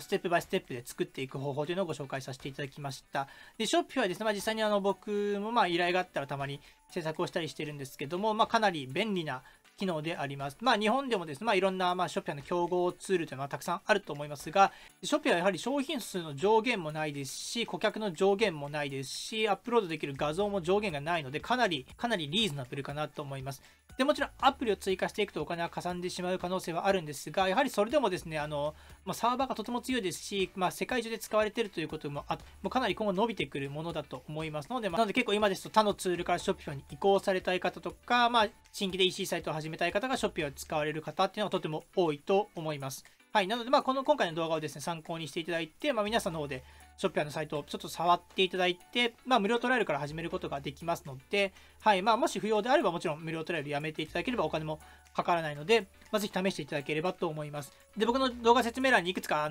役に立つリンクを貼っておきますので、またそちらを参考にしていただければと思います。はい。で、またですね、Shopify に便利なアプリとか、そういったテーマとか、いろんな情報に関しましては、引き続きこのチャンネルでも発信していこうと思いますので、ぜひチャンネル登録の方していただくと良いかなと思います。はい、今回ご視聴ありがとうございました。